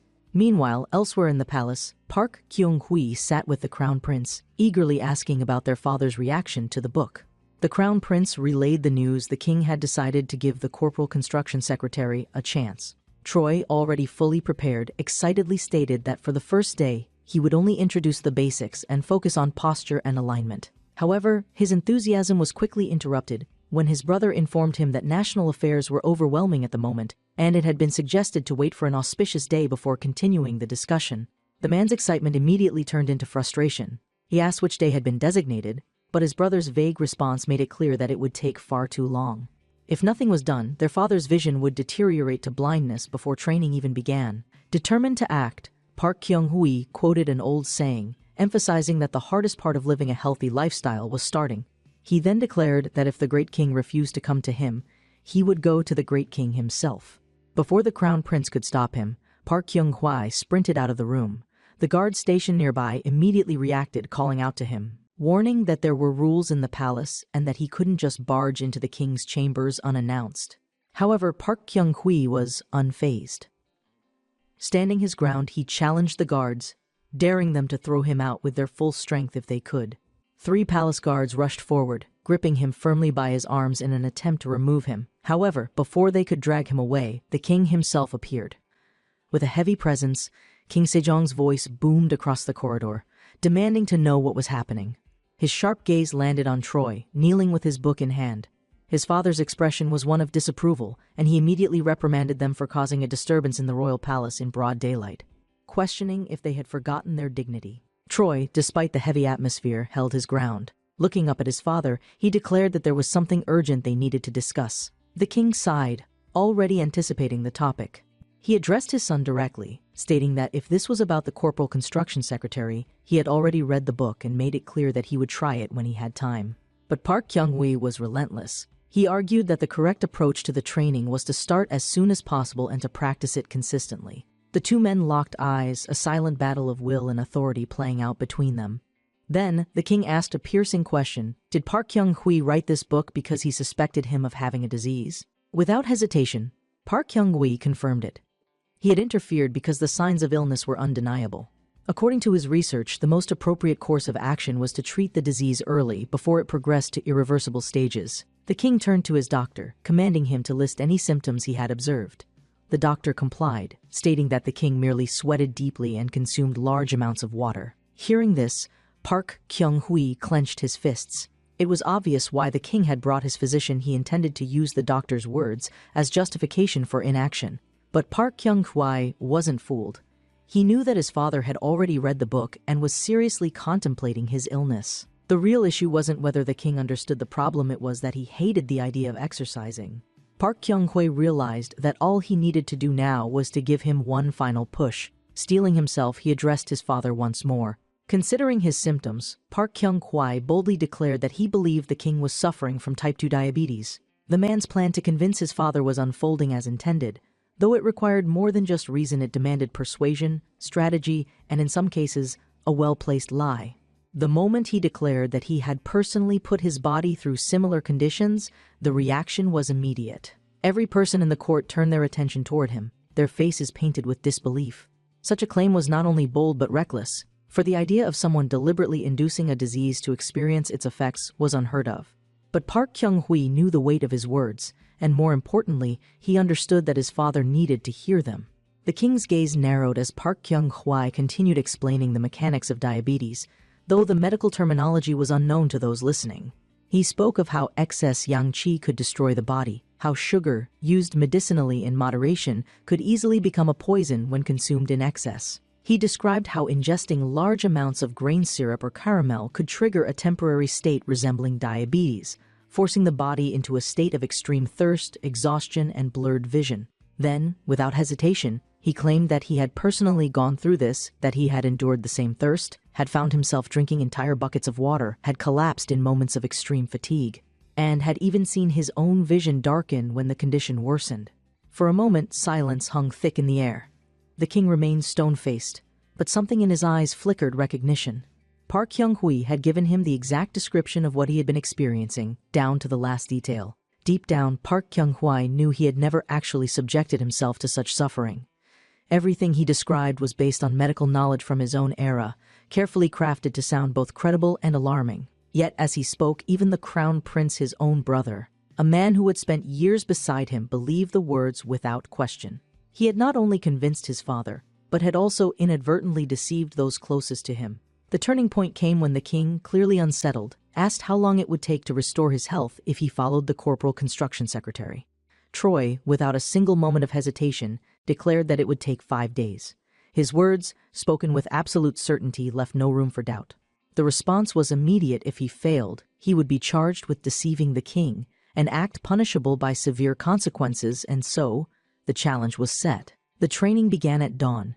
King Sejong, a man who had spent his years governing with wisdom rather than physical exertion, now found himself at the mercy of his own son's relentless discipline. The royal training grounds, once reserved for soldiers and warriors, had never before seen a king struggling through physical exercises. Mounting a horse, an act he once found effortless, now became a grueling task under the man's watchful eye. Each time his body moved too slowly, he was instructed to correct his posture. With every misstep, his son sharpened his expectations, pressing him to move faster, steadier, stronger. Though his father held absolute power over the kingdom, on this field, Park Kyung-hui held absolute authority over him. The passing hour felt like an eternity for the aging king. He had been prepared for something difficult but had underestimated the sheer intensity of the man's methods. Just as exhaustion settled over him, hope flickered in his mind, the idea that perhaps this session had finally ended. But the moment that thought began to take form, Park Kyung-hui shattered it completely. This was only the warm-up. The real training was just beginning. The next exercise tested not only strength but endurance. Squats, an unfamiliar concept to the king, quickly became a new source of suffering. The demands of proper posture, controlled breathing, and repetitive movement turned into a grueling ordeal. Each repetition weighed on his body, forcing him to engage muscles long neglected by his years of sedentary rule. The instructions were precise. He was to exhale as he exerted force, inhale as he relaxed, and maintain a rigid stance to avoid injury. The repetition count was set, not too extreme, but enough to push his limits without breaking his body completely. Park Kyung-hui observed carefully, offering silent corrections, ensuring that his father remained in proper form, knowing that any lapse could result in failure. By the time the session neared its first break, a royal servant arrived, announcing that it was time for the king's meal. At first, King Sejong felt relief. The idea of food, of rest, was something he had begun to crave within the first minutes of training. He expected the comfort of a warm, satisfying meal, something that would soothe the strain in his limbs. But when the food was brought to him, he quickly realized his mistake. The meal was small, plain, and lacked any of the richness he was accustomed to. His frustration was immediate.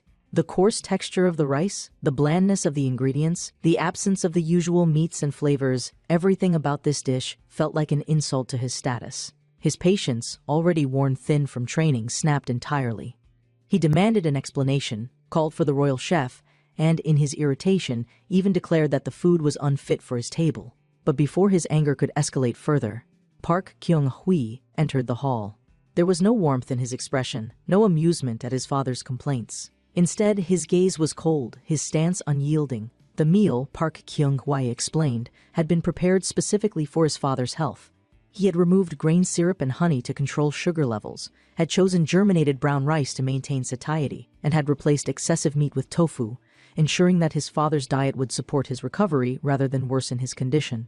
The king's temper flared. This was not food fit for a king, it was a punishment. But Park Kyung-hui stood his ground, unwavering.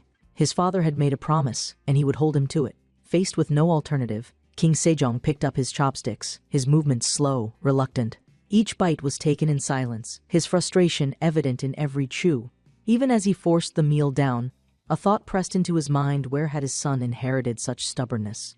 Late into the night, King Sejong sat in his chambers, brush in hand, attempting to write on a scroll. His fingers trembled, his grip weaker than before. Frustration mounted as he realized how much his strength had diminished. He called for his servant, instructing him to fetch a new brush, assuming the one in his hands was flawed. But as he glanced at his fingers, the truth was undeniable. Ever since training began, his entire body had changed. His stomach rumbled loudly, the hunger from his restricted diet gnawing at him. He reached out, intending to call for food, but before he could, something made him freeze. A shadow appeared in the doorway. His heart nearly stopped. Park Kyung-hwa stood there, silently watching. For a brief moment, the king felt a chill run down his spine, an eerie sensation creeping over him. Before he could react, Park Kyung-hui bowed respectfully, then disappeared into the darkness. As the candlelight flickered, King Sejong exhaled heavily, rubbing his forehead. That boy would be the death of him. Even in his dreams, he feared Park Kyung-hui would be watching. King Sejong never imagined that he, the ruler of an entire kingdom, would find himself in such a predicament. If not for the promise he had made, he would have abandoned this grueling routine long ago. But now, he had no choice but to persevere, all because of that relentless brat of a son. Every muscle in his body ached, every movement reminded him of his suffering, yet something deep within him had changed. He could no longer deny the results. Night fell over the royal palace, and the guards standing watch outside the king's chambers exchanged hushed whispers. They found it unusual, even concerning. For years, the king had suffered from restless nights, often ordering his servants to leave because his snoring made him uncomfortable. Just 2 weeks ago, he had barely been able to breathe properly in his sleep, tossing and turning in exhaustion. But tonight was different. The air around his chambers was silent, peaceful, as if nothing could disturb the stillness. Inside, King Sejong slept soundly for the first time in years. Deep within his dreams, he envisioned himself training, his body sculpted to perfection, his movements swift and effortless. He felt lighter, stronger, as if he had returned to his youth.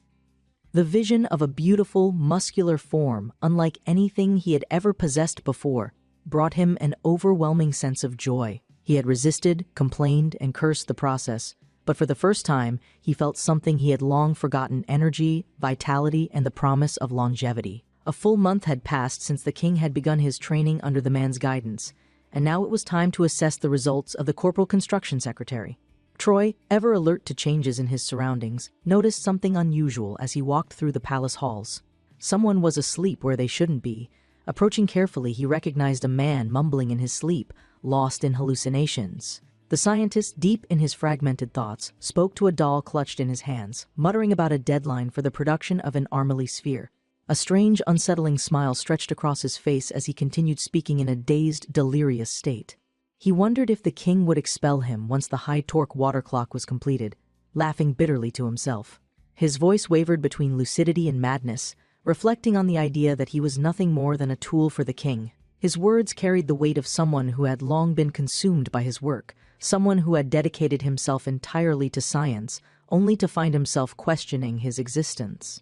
The man's sharp voice interrupted the rambling, snapping the scientist out of his trance.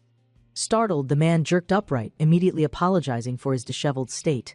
His intellect and talent were undeniable, but at this moment, he resembled anything but the celebrated genius of the Joseon era. The man before him, second commander and deputy Jang, had once been a slave, rising rapidly through the ranks to become a third-ranking official and a royal engineer. His brilliance had shaped advancements in science and engineering, earning him a place in history books centuries later. However, looking at him now, Park Kyung-hui couldn't help but feel that something was off. The man before him seemed entirely different from the figure he had imagined, his mind scattered, his exhaustion evident, and his perception of reality questionable at best. After gathering himself, Jang inquired about the reason for the man's visit. The moment Park Kyung-hui handed over a royal order from the king, the scientist's demeanor shifted completely. His already fatigued expression turned to despair, his mind racing at the implications of being tasked with another royal project. Before he could spiral further, Park Kyung-hui calmly reassured him, explaining that he hadn't even stated his request yet. Once Jang composed himself, Park Kyung-hui brought up the problem at hand. The king was progressing in his training, but with the cold weather approaching, he wouldn't be able to exercise outdoors. Therefore, a solution was needed, something that could allow him to feel as if he were running in a field, even while inside a room. Jang, upon hearing the request, immediately stated that he had never built such a device before. He expressed that it would take a long time to develop, given that he was already buried under a mountain of work. If added to his existing backlog, it could take years before completion. Park Kyung-hui quickly realized that constructing a treadmill in this time period was not going to be easy. The materials alone would be a challenge, wood would be too weak, and metal would be far too heavy. He needed an alternative method, one that would ensure the king could continue his training without being physically overwhelmed. As Jang contemplated the request, he questioned whether the regimen Park Kyung-hui had introduced was truly meant for health.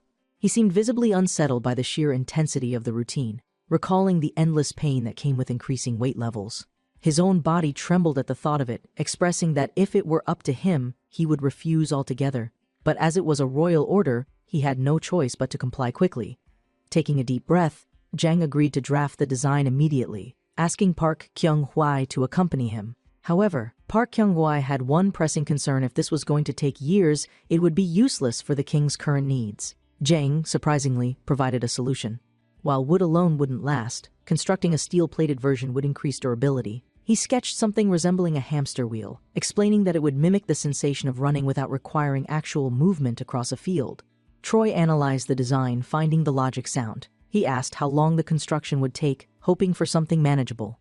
Jang, after some thought, estimated that if there were no extravagant decorations, the device could be completed in 10 days. Park Kyung-hui was impressed by the speed, knowing that for an entirely new invention, 10 days was an incredible achievement. Asking if Jang could manage such a workload, the scientist simply replied that a royal order required absolute effort. He had no choice in the matter. Troy, though aware that this wasn't Jang's original intention, found himself satisfied with the result. 10 days later, the device was completed. Park Kyung-hwa stood beside the crown prince, presenting the newly developed STEP device. The machine, an impressive structure for its time, was now ready for use within the palace walls. The crown prince expressed a sense of relief, knowing that exercise could now continue indoors. However, his worries remained. His father was going to be the first to use this contraption, an entirely untested invention. Troy, however, assured him that there was no need for concern. He had already tested the device himself. There were no issues, and soon King Sejong would be the first ruler in history to train on a treadmill. The man's brother had always been someone who preferred intellect over physical exertion, and while he admired the man's dedication, he couldn't help but feel apprehensive about their father's extreme training regimen. He voiced his concerns, saying that while Park Kyung-hui adapted easily, their father was still a beginner. If someone who didn't train regularly were to test the device first, it would make him feel more at ease. Troy, always one step ahead, grinned mischievously. He already had the perfect test subject in mind. His brother's expression twisted with suspicion the moment he saw that smile. Realization dawned. The man's older brother, the crown prince, quickly dismissed the idea, telling him to quit joking. He reminded Park Kyung-hui that, unlike him, he had always disliked exercise just as much as their father. But no amount of reasoning or protests could save him. Moments later, he found himself running on the wooden wheel, sweat dripping from his brow, his breath growing heavy. Meanwhile, Park Kyung-hui stood calmly beside him, watching with mild amusement as his brother's resentment grew with each passing second. 15 minutes passed, and the crown prince was ready to collapse, but Park Kyung-hui remained unmoved. He reminded him sternly that there was still time left. This was only the beginning, and it didn't end there. Not long after, his exhausted brother was forced to do bench presses, struggling under the man's watchful eye. The crown prince, grumbling between each lift, began to realize the true nature of his younger brother's methods. This wasn't about health alone. This was torture disguised as training. He tried to reason with Troy, questioning why he had to go through this ordeal. But his words fell on deaf ears. Troy, unmoved, simply remarked that his brother's good looks would go to waste if he didn't maintain his body properly. That alone was enough of an excuse to push him harder. Each repetition was met with complaints, but Park Kyung-hui remained firm, demanding that his brother increase his efforts. And when it was time for squats, the complaints turned into outright despair. The crown prince, already struggling with exhaustion, demanded that Park Kyung-hui at least be honest about the rep count. He clearly remembered doing 12 repetitions, yet now Park Kyung-hwa insisted that he continue. With his patience wearing thin, he accused his younger brother of deception, claiming that he was deliberately increasing the numbers just to make him suffer further.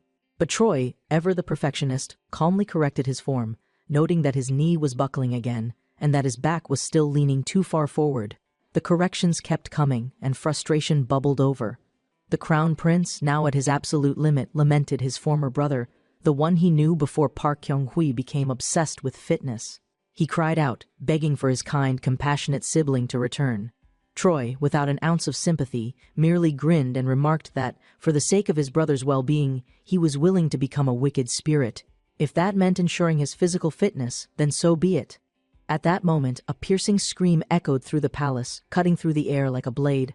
It wasn't from the crown prince. Instead, it came from the king himself, whose voice boomed across the courtyard. The king, who had once struggled to run for even 15 minutes, had now adapted to his new regimen so well that he was effortlessly running for an hour. His progress was undeniable. Even the crown prince, who had once barely managed a dozen bench press repetitions, was now surpassing his original limits. Their natural talent, their bloodline, had begun to show. There was no doubt now this family, for all its politics and intellect, possessed an unparalleled physical capability when trained properly. Even Jang, the scientist who had engineered the STEP device, had played a significant role in this transformation. The fact that he had created such an advanced machine using only the technology of this era was nothing short of astonishing. But more than that, he had taken it upon himself to conduct further research, seeking ways to improve its efficiency. Troy, watching from a distance, found himself pondering a thought. Why did Jang's image seem so different from how history had portrayed him? Had he always been like this? Or had something changed because of the man's interference in history? Regardless, his achievements could not be denied.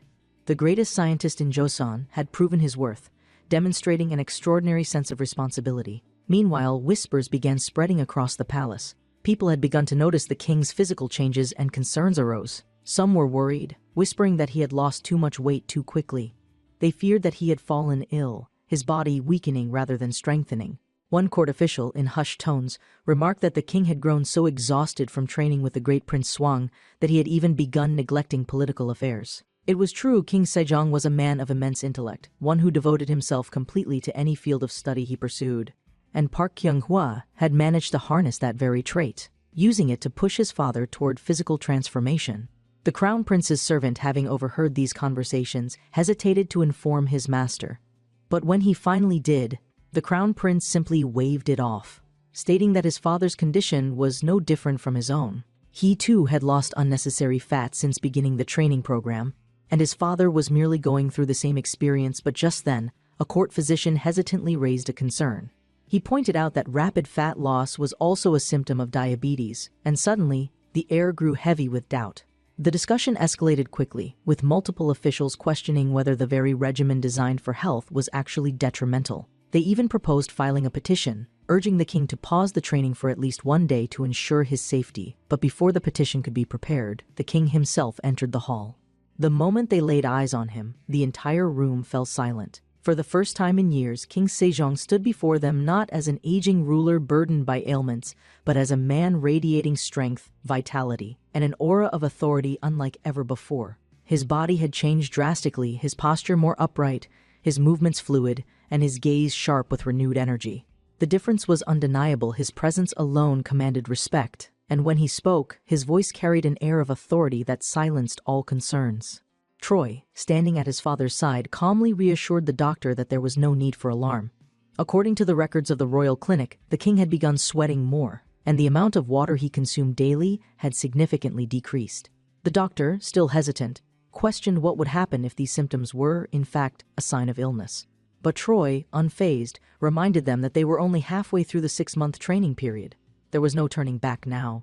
He turned to his brother, urging him to simply wait and see, for in the end, muscles never lie.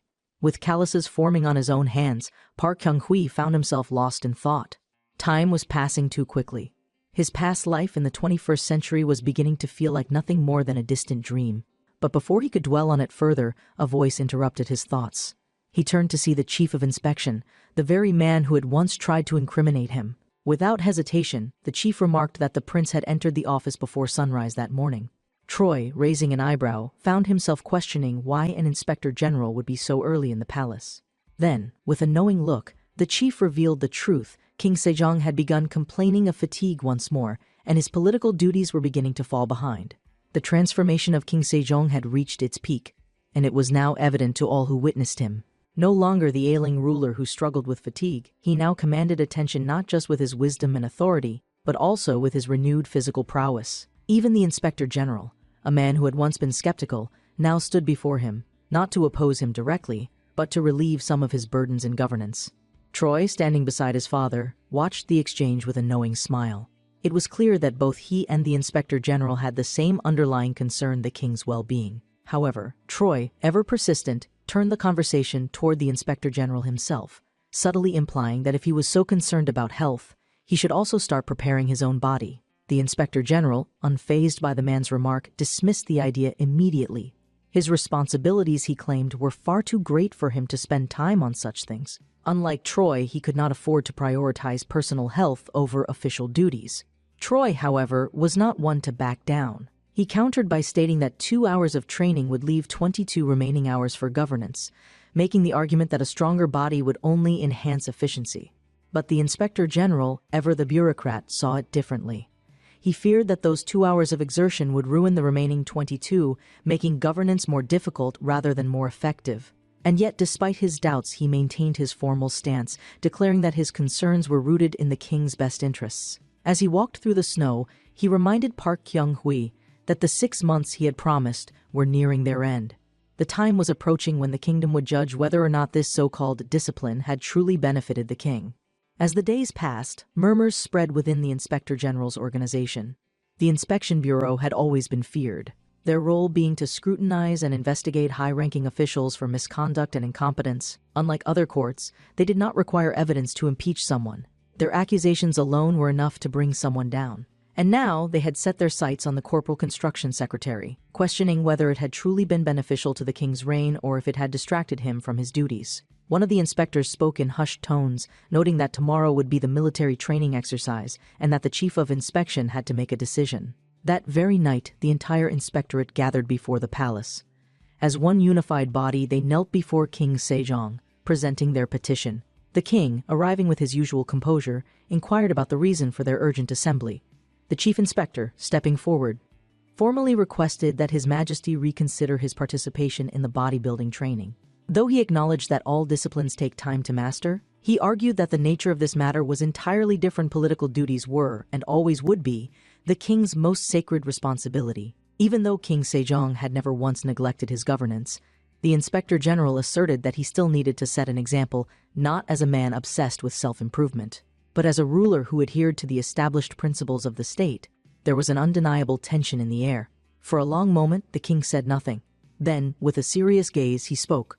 He challenged the validity of the Inspector General's argument, noting that it seemed to prioritize outdated principles over tangible results. He then posed a question: was this opposition truly born out of loyalty, or was it merely a challenge to his authority? The weight of his words hung over the gathering like a storm cloud, silencing even the most vocal critics among the inspectors. Finally, the king clarified his stance.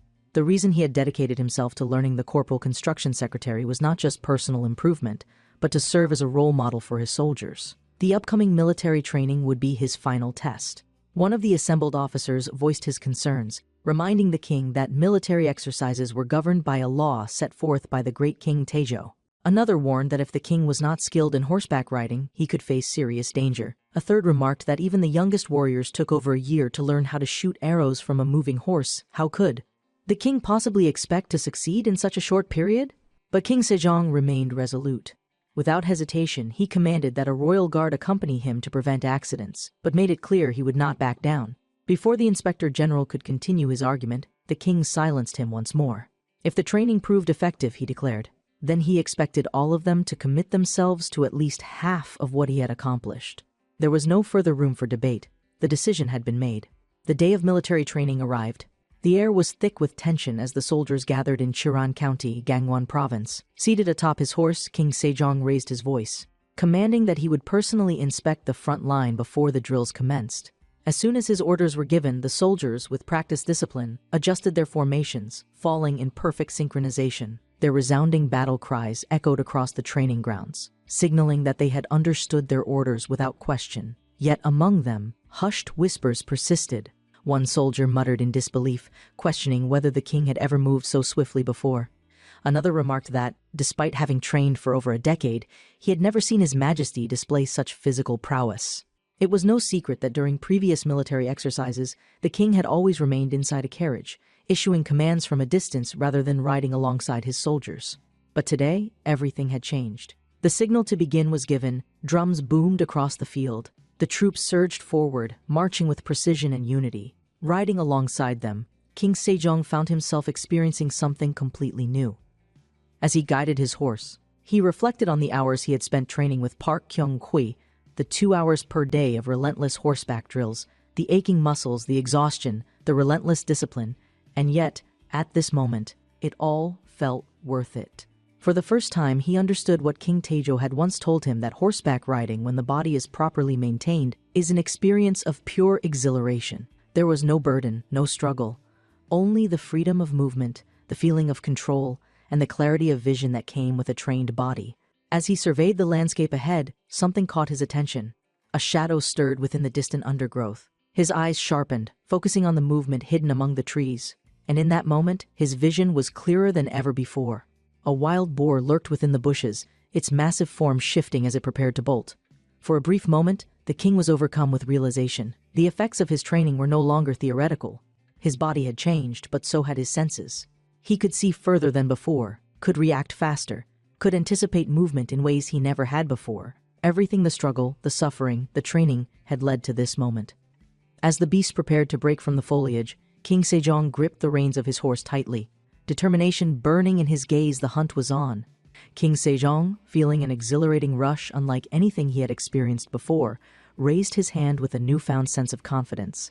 signaling to his son Troy to hand him his bow and arrow, which the young prince did without hesitation, his movements fluid and precise as if he had already anticipated his father's request. And as the king grasped the familiar weight of the weapon in his hands, he felt a sense of control he had never known, his body responding effortlessly to his commands, his breath steady, his focus sharp, as he prepared to take aim at the wild boar that had emerged from the undergrowth, its powerful form shifting cautiously as if sensing the looming danger. But before anyone could witness the shot, an entirely different scene was unfolding elsewhere within the military training grounds, where a soldier curiously inquired whether the Inspector General would not be participating in the hunt alongside His Majesty, only to receive a vague and dismissive response. As the inspector, standing with a composed yet unreadable expression, merely gestured for the soldier to proceed without him, maintaining a calm demeanor while secretly allowing his thoughts to spiral into a darker territory. His mind fixated not on the hunt itself but on the figure of the second prince, whom he had long perceived as a growing problem, a force of change that threatened to disrupt the established order and potentially place His Majesty in a precarious situation. For he had never once forgotten the cunning and relentless nature of the young prince, whom he considered to be the very root of the issue, a disruptive element that had come to influence the king in ways that few could have predicted. And though many viewed the man's contributions to His Majesty's well-being as a remarkable achievement, the Inspector General remained skeptical, convinced that the training regimen, no matter how beneficial it appeared on the surface, had the potential to cloud the king's judgment. For in his eyes, military training was not simply a means of self-improvement or an exercise in discipline, but rather a preparation for war.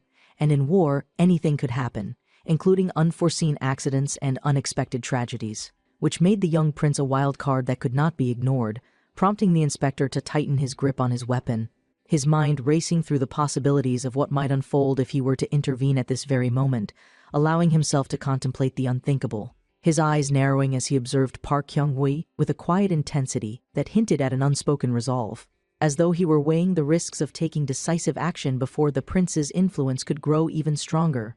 But just as he began to consider the moment that might alter everything, a sudden and powerful voice echoed across the training grounds, breaking his concentration and forcing him to abandon his thoughts. For at that very moment, a soldier excitedly proclaimed that His Majesty had successfully taken down the wild boar, a feat that immediately shifted the atmosphere, sending waves of astonishment through the gathered warriors, who erupted into loud cheers and congratulatory shouts, their admiration evident as they marveled at the sight of the king achieving something so extraordinary. One of them even going so far as to compare the moment to witnessing the legendary military training of the great King Taejo himself, a statement that solidified the undeniable impact of what had just transpired. And as the joyous commotion spread throughout the field, the Inspector General found himself frozen, his plans slipping through his fingers as the weight of the moment overtook him, rendering any notion of immediate action completely impossible, leaving him with no choice but to withdraw his intentions, realizing that, for now at least, he could not move against the prince, as the undeniable proof of the king's revitalized strength and skill had turned the tide in the man's favor, solidifying his influence even further and making it all the more difficult for any opposition to be raised against him in the future. As the soldiers gathered around His Majesty, offering their praises and congratulations, King Sejong, still basking in the afterglow of his triumphant hunt, slowly dismounted his horse with the assistance of his attendants. But as soon as his feet touched the ground, he momentarily stumbled, his balance faltering just enough to draw alarm from those closest to him, particularly Troy, whose sharp eyes immediately scanned his father for any signs of distress or injury, his mind racing with the worst possible scenarios, fearing that after all their efforts, all the painstaking training, and all the progress that had been made, something might suddenly unravel before his eyes, threatening to undo everything they had fought for. Yet before panic could fully take root, the king, instead of showing any sign of weakness, simply let out a hearty laugh, the deep and genuine sound cutting through the air and confusing those around him, particularly the crown prince, who had expected something far more concerning, yet instead found himself staring at his father with bewilderment as the older man chuckled with unrestrained amusement, shaking his head as though reveling in his newfound vigor, his voice booming as he confessed that for most of his life he had never been able to hit a moving target with his bow. But now, even in what was considered his old age, he was finally starting to understand the true essence of hunting and horseback riding,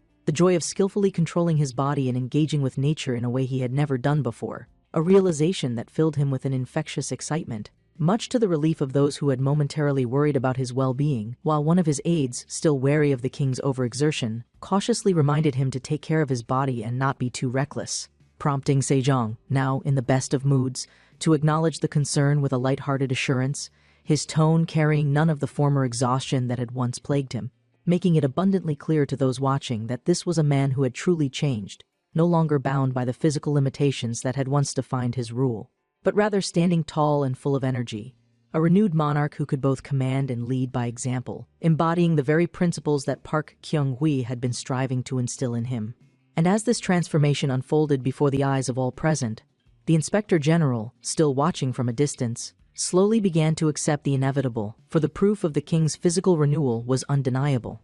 And with this undeniable evidence before him, he realized that any further opposition to the prince's training methods would be futile, thus begrudgingly relinquishing his initial intentions, silently lowering his weapon, and deciding to retreat, no longer able to justify his previous doubts in the face of such overwhelming success, as the world around him now recognized the young prince's contribution. His once questioned regimen now validated through the very strength and confidence of the king himself.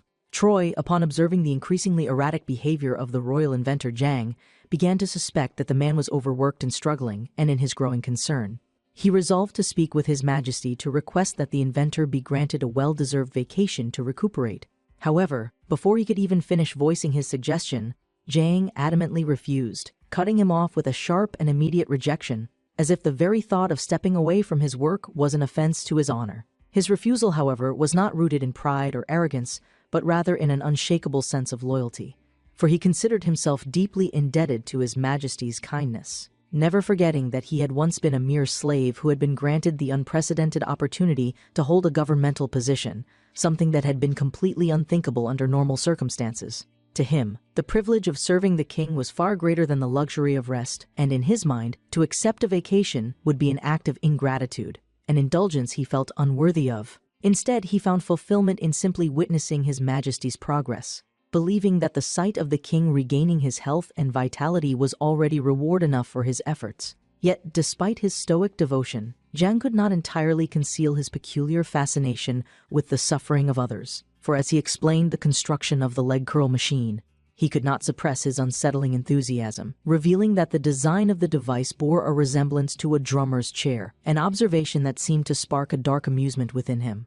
His usual, eerily wide grin returned, his expression once again slipping into that familiar psychotic edge, as he muttered with thinly veiled excitement that he was eager to see how His Majesty would react when he finally had the opportunity to test the new piece of equipment for himself. Though Park Kyung-hwa had begun to accustom himself to the inventor's peculiar mannerisms, he could not help but wonder if Jang's determination to build these devices stemmed solely from duty, or if there was something more sinister at play, a twisted sense of pleasure derived from watching those of high status endure physical hardship under the guise of training. However, before he could dwell too deeply on this thought, a separate matter demanded his attention, as questions began to arise within the palace regarding how much longer the great prince intended to make the king exercise, given that His Majesty had already committed to an hour of rigorous training every single day. As concerns about overexertion were raised, Sejong himself addressed the issue, stating with unwavering authority that those who did not follow this path would be guilty of breaking a sacred promise between master and subordinate, an unthinkable act that would bring disgrace upon those who dared to waver. Thus, the soldiers, despite their exhaustion and wavering resolve, found themselves with no choice but to persevere, pushing their bodies forward even as fatigue threatened to overwhelm them, their breaths ragged, their limbs aching, their determination tested with every passing second. Amidst their suffering, some among them, desperate for relief, turned toward Troy, their expressions pleading as they silently begged him to intervene on their behalf, hoping that he might persuade the king to ease their torment. However, rather than responding with sympathy, Park Kyung-hui simply smirked knowingly, his voice laced with mock innocence, as he questioned whether he truly had the authority to command someone as powerful as His Majesty, a statement that only served to confirm the soldiers' growing suspicions that the prince, in his own way, was exacting revenge upon the Inspector General's office for the intrigues and accusations they had previously directed at him. As these thoughts spread among the ranks, one particularly exhausted warrior, too drained to remain upright, stumbled and tripped over a dumbbell, his body collapsing face first onto the ground with a loud and graceless thud, prompting the surrounding soldiers to rush to his aid, concern evident in their voices as they asked if he was still conscious. Through his muffled sobs of frustration, the fallen soldier lamented that at the very least, the others should have kept running, leaving him behind so they could complete the training without him. Yet despite his self-deprecating words, his comrades did not abandon him, choosing instead to stand by his side, even offering to carry him on their backs if necessary, a display of unity that deeply impressed Troy, who watched the scene unfold with a sense of pride and satisfaction, thinking to himself that even though the men were groaning in agony, their will remained unbroken. And nothing could have been more pleasing to witness in his newly disciplined city. 1 week after the grueling military training exercise, a separate and far more political matter was unfolding at the residence of Inspector General Yuk-chi, where a loyal warrior voiced his concern about his superior's sudden decision to depart, questioning whether it was truly necessary for him to leave. But the seasoned official, rather than entertaining further discussion, simply dismissed the concern outright, stating that it was far too late to question such things now.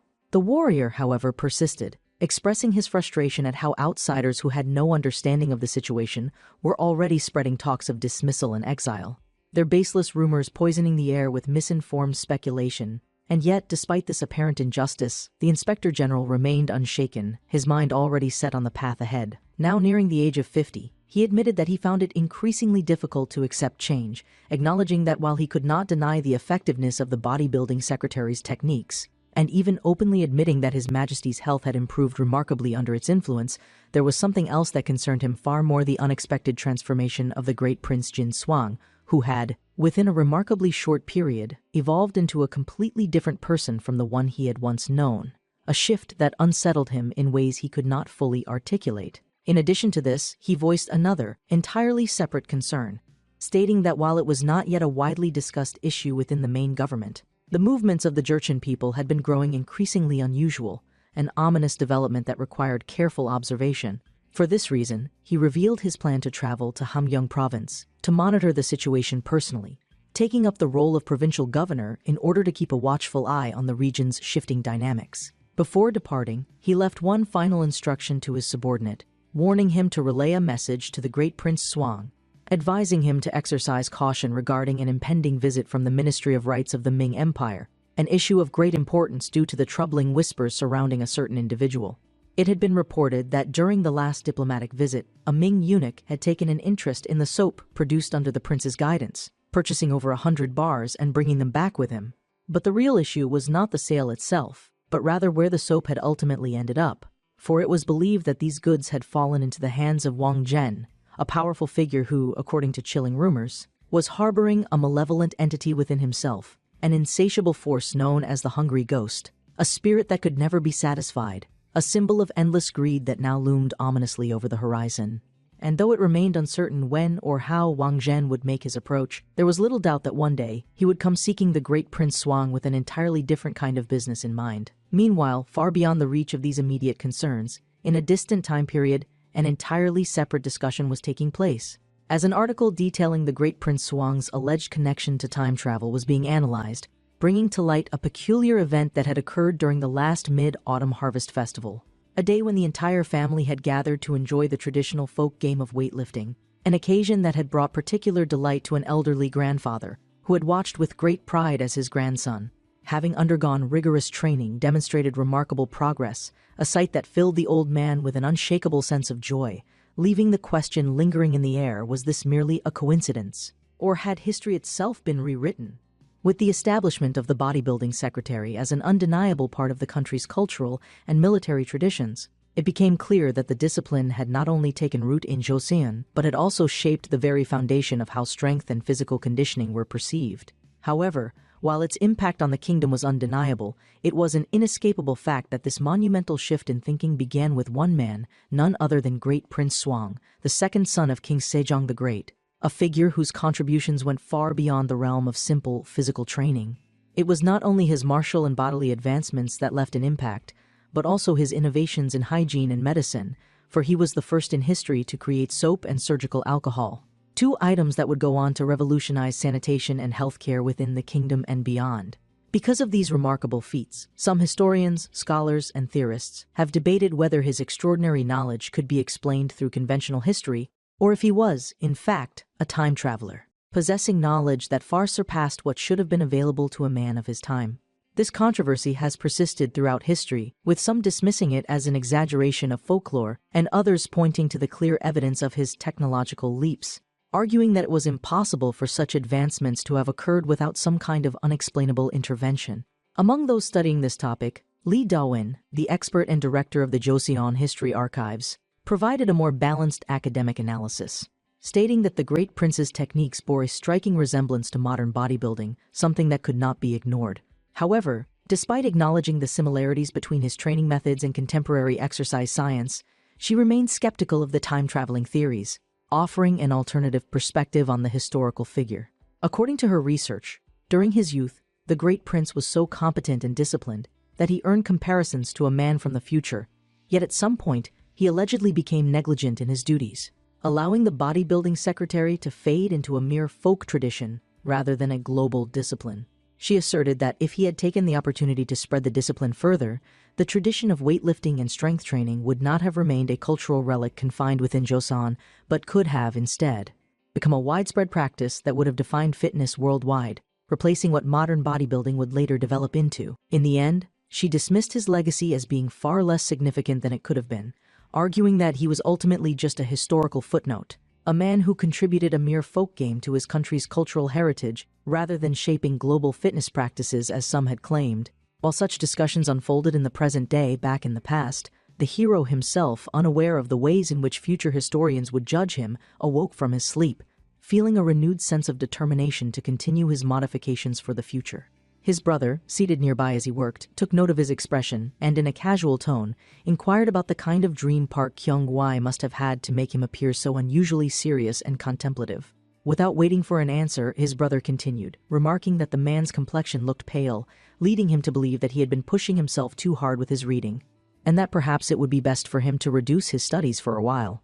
However, rather than considering this advice, Park Kyung-hwa instead found himself deeply shaken by the memory of the dream, the echoes of future criticism ringing in his mind, the realization that his legacy might one day be dismissed as insignificant, that all of his work could be reduced to nothing more than a traditional game rather than a serious discipline, filled him with a renewed sense of urgency, making him more determined than ever to cement the bodybuilding secretary's place in history.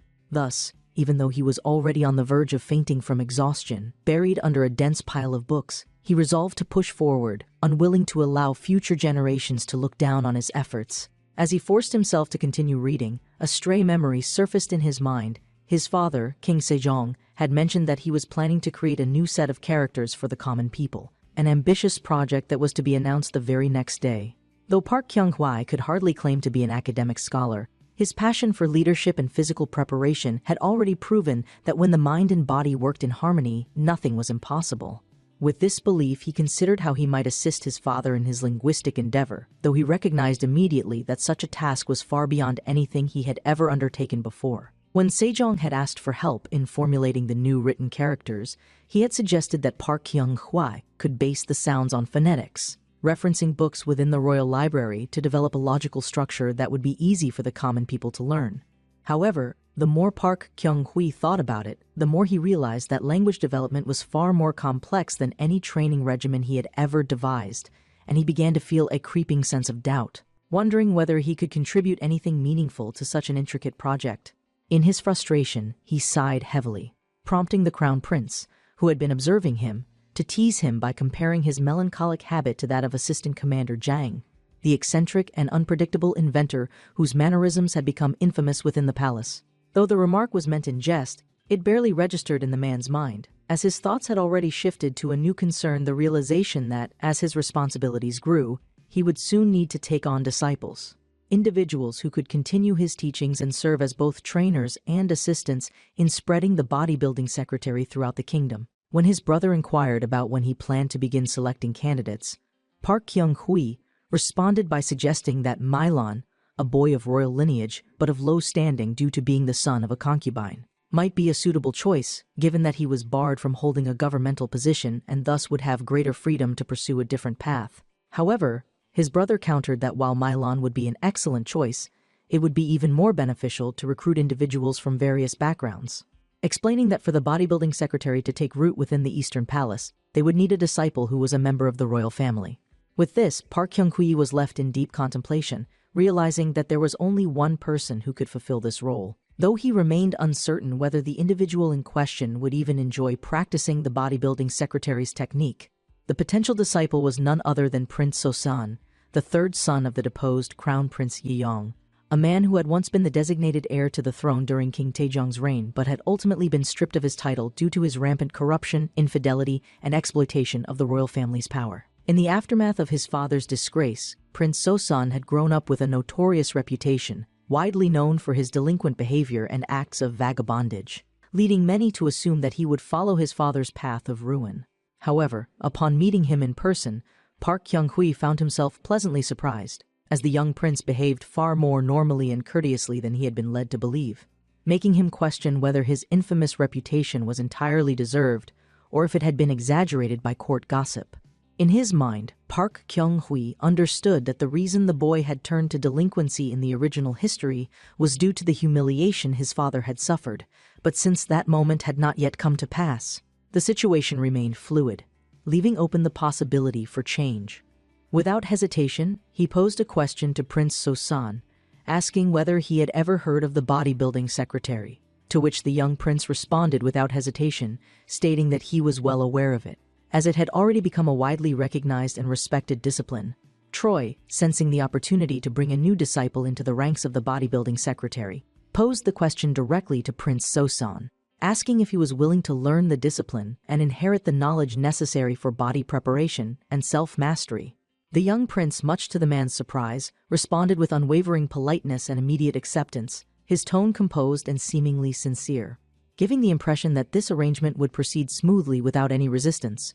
Encouraged by this apparent enthusiasm, Park Kyung-hui wasted no time in calling upon his trusted subordinate, Ma, instructing him to begin the prince's warm-up routine, ensuring that he followed the proper steps to prepare his body for what was to come. However, the moment Ma, a commoner, addressed the young noble, the prince's entire demeanor shifted drastically, his formerly courteous expression twisting into one of irritation and disdain, his tone dripping with arrogance and condescension as he dismissed Ma outright, claiming that the mere scent of sweat from a lowly commoner was enough to give him a headache. This abrupt change in attitude left both Park Kyung-hui and Ma momentarily stunned, as they had not expected such blatant elitism from someone who had just moments ago expressed such eagerness to learn. Sosin, noticing their bewilderment, clarified his position, explaining that while he greatly desired to master the technique, as a member of the royal family, he could not, in good conscience, accept instruction from someone beneath his station. Troy, observing Ma's reaction, quickly realized that his subordinate, though visibly frustrated, remained composed, unwilling to let the prince's words affect him deeply. This, however, gave the two of them an idea. If arrogance was the boy's greatest weakness, then the best cure would be humility. Without hesitation, they decided on the most effective method of correcting his attitude. They would make him experience the full weight of the training firsthand. Soon enough, the once haughty prince found himself struggling under the unforgiving load of a squat bar, forced to endure the same discipline that he had so condescendingly dismissed, his body quickly reaching its breaking point as his muscles screamed in protest. With each agonizing repetition, his pride and arrogance were systematically stripped away, his earlier boastful demeanor reduced to exhausted, breathless desperation as he struggled just to remain upright. At the same time, Ma, now lifting an even heavier weight with remarkable ease, maintained a smug, amused expression, watching with obvious enjoyment as the once self-important prince crumbled under the physical toll of his own arrogance, forcing Sosin to come to the humbling realization that strength was not granted by birthright, but earned through effort and discipline. Eventually, when his legs could no longer hold him, the prince, now gasping for breath, pleaded for mercy, admitting that he had been wrong to act so condescendingly, apologizing profusely while begging for the weight to be reduced, all of his earlier pride and arrogance completely shattered under the relentless weight of his own weakness. As Park Kyung-hwa watched the young prince collapse onto the ground in exhaustion, his body reduced to a trembling, breathless heap, a thought surfaced in his mind, a realization that, despite his earlier behavior, Sosin's life had been shaped by injustice, much like his own. Born into the shadow of disgrace, the boy had been mistreated and ostracized his entire life, forced to endure the scorn and judgment of others simply because he carried the blood of the deposed crown prince, a mark that had permanently stained his existence and left him desperate to assert his worth in whatever ways he could. Now, as he lay defeated before him, Park Kyung-hwa questioned whether it was truly right to subject Ma to the same type of unfair treatment that Soson had suffered, knowing full well that Ma himself, being the son of a concubine, had faced similar injustices throughout his life. It was only after this moment of reflection that So-sun, finally speaking with genuine vulnerability, admitted that his cruelty toward others was not born from a desire to inflict suffering, but rather from an inability to cope with his own circumstances, as he had spent his entire life being forced into submission, constantly under the watchful eye of the palace, restricted from any form of political involvement, and forever reminded that he could never be a legitimate heir to anything of value. Overwhelmed by the weight of his powerlessness, he had turned to mistreating those beneath him, using his limited authority to impose control where he otherwise had none, not out of malice, but out of sheer desperation to find some form of relief from his frustration and anxiety. Hearing this confession, Park Kyung-hui responded without sympathy, but with the sternness of a leader, reminding So-sun that, as a member of the royal family, he had a duty to conduct himself with honor, and that if he continued to lash out at others, his own wrath would eventually be turned back on him in ways he could not control. In that moment, the prince, realizing the futility of his past behavior, lowered his head and, for the first time in his life, set aside his pride, offering a genuine apology and promising to change his ways, his tone carrying the weight of sincerity that Park Kyung-hui had not heard before. With this, Park Kyung-hui and Ma were satisfied, knowing that true discipline had finally begun to take root in the boy's heart. From that moment forward, Park Kyung-hui set forth a new challenge for So-sun, declaring that he would only consider granting him authority within the bodybuilding secretary once he had achieved a combined weight of 400 kilograms. Across the 3 core exercises: bench press, squat, and deadlift. So-sun, somewhat perplexed by the challenge, hesitated, prompting Park Kyung-hui to explain that his training had to serve a purpose, and that if he wished to prove the method's effectiveness, he needed to demonstrate mastery over his own body, for anyone who moved within the palace had to exemplify discipline in both physical preparation and scholarly knowledge, mastering not only their bodies but also the 4 books and 5 classics, the foundation of Confucian learning. He further clarified that the position he would eventually hold would be that of a trainer, a role of great importance, as it would allow him to share this knowledge with others, ensuring that the bodybuilding secretary continued to thrive beyond just one generation. He then presented a greater vision, one that resonated deeply within the prince's heart. If he were to truly dedicate himself, he could one day become the king's personal trainer, and in doing so, he would rise above the judgment of others, for no one would dare to challenge him once he held such a crucial role in the palace. For the first time in his life, So-sun felt hope. Tears welled up in the prince's eyes as he asked, his voice filled with disbelief, whether such a future was truly possible, confessing that for years he had felt so burdened by shame that he had never even bothered to learn the 3 classics, believing that knowledge itself was meaningless for someone like him. In response, Park Kyung-hui reassured him that such things could be remedied, promising that both he and Ma would personally assist him in catching up, ensuring that he did not fall behind. Furthermore, he informed So-sun of a monumental development, revealing that His Majesty King Sejong was currently creating a new set of characters, ones that would change the way people learned and eliminate the barriers of literacy that had long plagued the common people. Unlike the current written language, which was difficult to master and largely influenced by the Middle Kingdom, this new system would be designed for the Korean people, consisting of 28 new characters, carefully crafted so that even those who had never held a brush before could quickly learn to read and express themselves. This was not just a reform, this was a transformation of how knowledge was passed down, an act of compassion by a ruler who wished to ensure that all people, regardless of status, would have the ability to learn.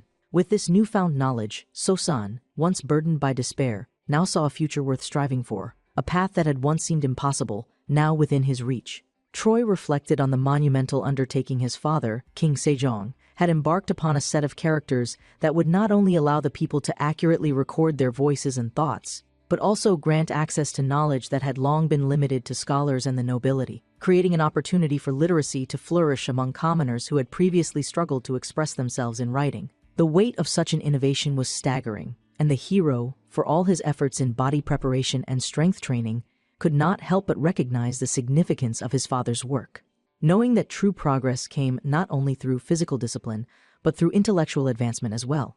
With this in mind, he continued his own mission, balancing the responsibilities of his personal training regimen, mentoring his disciples, and tending to his family, whose lives had now become deeply intertwined with the principles of the bodybuilding secretary. One morning, his young son ran up to him, his tiny arms outstretched, greeting him with an innocent, joyful smile, eager to be lifted into his father's strong embrace. Without hesitation, Park Kyung-hui scooped the child into his arms, cradling both his son and their pet kitten, the warmth of his family grounding him in a way that even the most intense of training sessions could not.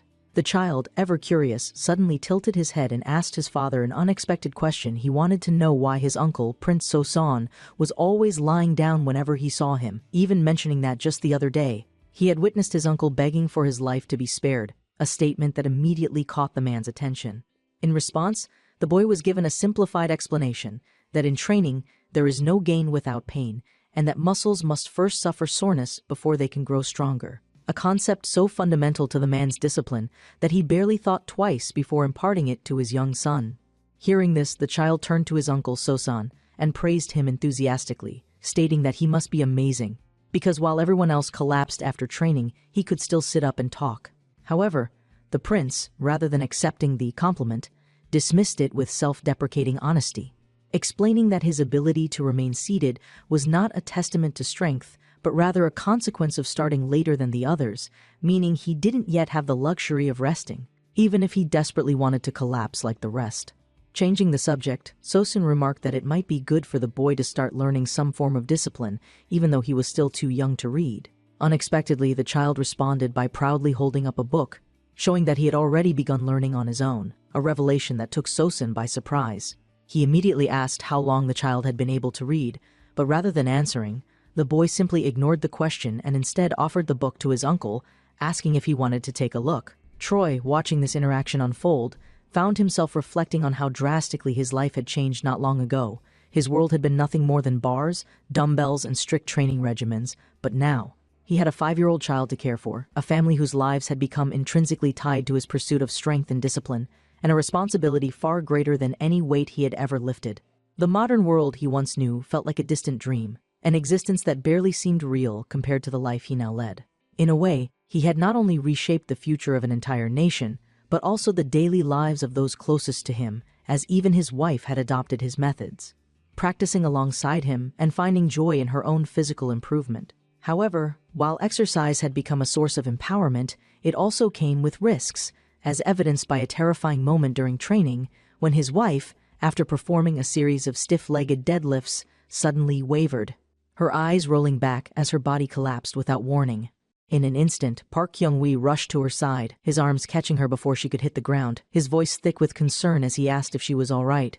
Though she weakly reassured him, explaining that a sudden dizziness had overcome her, she also confessed that a wave of nausea had followed, causing those observing the scene to speculate about the cause of her symptoms. Understanding their concern, Park Kyung-hwi quickly assessed the situation, explaining that it was likely a temporary reaction caused by a lack of oxygen, which in turn had reduced blood flow to her brain, causing momentary faintness. Had he not been by her side, she might have suffered a serious injury, reinforcing his belief that while training was crucial, ensuring the safety and well-being of those involved was just as important. As he pondered this, a thought surfaced: the more people exercised, the more likely they were to sustain injuries, and if this discipline were to continue expanding, he would need to find a way to prevent and treat these injuries effectively. Later that day, Sosan approached Troy, stating that he wanted his brother to meet someone, a particular individual whom he believed might benefit from the man's expertise. When asked who this person was, Sosan revealed the man's name, Woo Han-gu, a former soldier who had once passed the military exam and served in the garrison, only to have his career abruptly cut short due to an unfortunate injury. According to Sosan, Wu had been present during the strength demonstration event, where he had successfully lifted a stone nearly the size of a full-grown adult, proving his natural physical prowess. But the moment he completed the feat, he had collapsed forward, his spine unable to support the strain, leading to his subsequent dismissal from military service. Upon hearing the name, the man's expression shifted, as he felt a flicker of familiarity, as if he had heard that name somewhere before. Sosin confirmed his suspicions, revealing that during a past coup, Wu had played a pivotal role as the military officer who had managed to suppress Yi's rebellion, proving his capabilities as a warrior before fate had cruelly robbed him of his standing. While performing rapid pull-ups, Park Kyung-wai contemplated the matter, considering that if this man's injury was permanent, there was little he could do, but if the damage had been mismanaged, there might still be a way to rehabilitate him, restoring his strength and mobility through proper methods. Sosin, struggling to keep pace with the man's training, remarked that having heard of his ability to heal His Majesty, he believed that the same miracle could be replicated for Wu. The idea intrigued Park Kyung-wai. If this man was naturally vigorous, recovery might be possible, and if so, he could not ignore the opportunity to help someone reclaim their strength. Meanwhile, in another region, the very same Wu Hangu, now a man burdened by bitterness and frustration, slammed a cup of alcohol onto the table, his voice thick with anger as he cursed the great Prince Suang, blaming him for everything that had gone wrong in his life. Drunken and resentful, he shouted in disbelief, questioning how a single man could claim to turn others into paragons of health, dismissing the idea as nothing more than nonsense. However, his drinking companion, clearly uneasy, cautioned him to watch his words, warning that His Majesty himself had learned the discipline created by the prince, a fact that placed Park Kyung-hwa in a rank far too high to be spoken ill of so carelessly. Undeterred, Wu scoffed, clenching his fists in frustration, before violently shattering the cup in his hand, his anger boiling over as he declared that if he ever met the great prince in person, he would demand to know whether the rumors of his extraordinary strength were true, insisting that he did not believe the stories, that the weightlifting feats attributed to the prince were impossible, and that he would slander his name openly until proven otherwise. Unfortunately for him, he did not have to wait long for an answer. Without warning, a shadow fell over him, and as he turned his head, he found himself face to face with none other than Park Kyung-hwa himself. Standing directly behind him, his expression grim and unyielding, his presence alone exuding an air of quiet dominance. Before Wu could even react, Park Kyung-hwa spoke in a cold, measured voice, stating that the weight he had lifted overhead had actually been half of what had been rumored. A revelation that sent a jolt of terror through the drunken warrior, causing him to freeze in place, his face draining of color as a wave of fear washed over him, his bravado shattering instantly as he teetered on the brink of unconsciousness, overwhelmed by the sheer intensity of the man standing before him. Troy, recognizing that Wu Hangu's condition required immediate attention, wasted no time in requesting a private conversation with the injured warrior, determined to assess the extent of his physical damage and determine whether a solution could be found. After a careful examination, Park Kyung-hwa quickly understood the severity of the situation. The injury had progressed to an alarming state, worsened by Wu's persistent weight gain, a factor that had come as a result of his misguided attempt to heal quickly. More troubling, however, was the fact that Wu had refused to stop riding horses, even after sustaining the injury, his stubbornness pushing him to continue exerting his body despite the obvious signs of deterioration. This reckless decision had only exacerbated the damage, further limiting his already slim chances of recovery, making the path toward rehabilitation even more uncertain. Given the worsening prognosis, Park Kyung-hwa felt compelled to explain the situation bluntly, informing Wu that his condition had deteriorated significantly because of his failure to seek help in time, his insistence on training while injured accelerating the damage, rather than promoting healing. Faced with this harsh reality, Wu, desperate to reclaim his strength, anxiously asked if there was still any possibility of recovery, his voice filled with a mixture of fear and hope as he awaited the man's response. Rather than offering false assurances, Park Kyung-hwa met Wu's gaze with a knowing smile, calmly stating that while there was a method that could potentially aid in his rehabilitation, he could not guarantee a complete recovery, as the damage done to his body might be irreversible. With no other options left, Wu, clutching onto the faintest glimmer of hope, made the firm decision to follow the man's proposed method, committing himself fully to the training regimen, no matter how grueling or uncertain the results might be. They began immediately, starting with kneeling push-ups, a controlled and modified movement that would allow Wu to reintroduce strength into his weakened frame without overexerting himself. Afterward, the two engaged in back-stretching exercises, carefully and diligently focusing on realigning his posture and gradually rebuilding his mobility, ensuring that every motion was executed with calm precision rather than reckless force. As the session ended, Wu, still struggling with doubt, questioned whether these light exercises could actually lead to any significant improvement, his skepticism evident as he glanced down at his still frail and burdened body.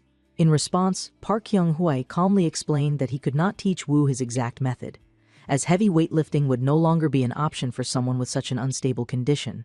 While his recovery would allow him to regain a level of strength, it was highly unlikely that he would ever return to his former physical peak, a fact that Wu was forced to accept no matter how difficult it was to hear. Faced with this cruel fate, Wu, struggling to contain his emotions, pleaded for another alternative, his voice thick with desperation and despair, stating that he could not bear the thought of living without the ability to act like a warrior, his very identity threatened by his inability to fight or perform his duties. Furthermore, he expressed concern that his condition would bring shame to his wife, that his inability to return to his former strength would make him a disgrace in her eyes, causing Park Kyung-hwa to suddenly remember the terrifying moment when his own wife had collapsed from exhaustion, her body failing her without warning. This memory led him to a new realization. one that he voiced aloud if rehabilitation alone could not fully restore a body. Then, perhaps a deeper understanding of human physiology could provide a more effective path to recovery. With this in mind, Park Kyung-hui proposed a radical idea, suggesting that they develop new healing techniques based on the principles of his training methods, drawing from his knowledge of muscle and skeletal structure to find ways to aid the injured more effectively. At first, Wu hesitated as the suggestion sounded too similar to the path of a physician, a profession he had never once considered nor studied for, having never read a single medical text in his life. However, Park Kyung-hui countered by explaining that even the most experienced doctors lacked an in-depth understanding of the human musculature, often misdiagnosing injuries and prescribing ineffective treatments due to their lack of knowledge regarding physical movement and rehabilitation. A true physician, Park Kyung-hui insisted, needed to understand the relationship between muscles and bones, the way each part of the body interacted, and how movement itself could serve as a form of healing.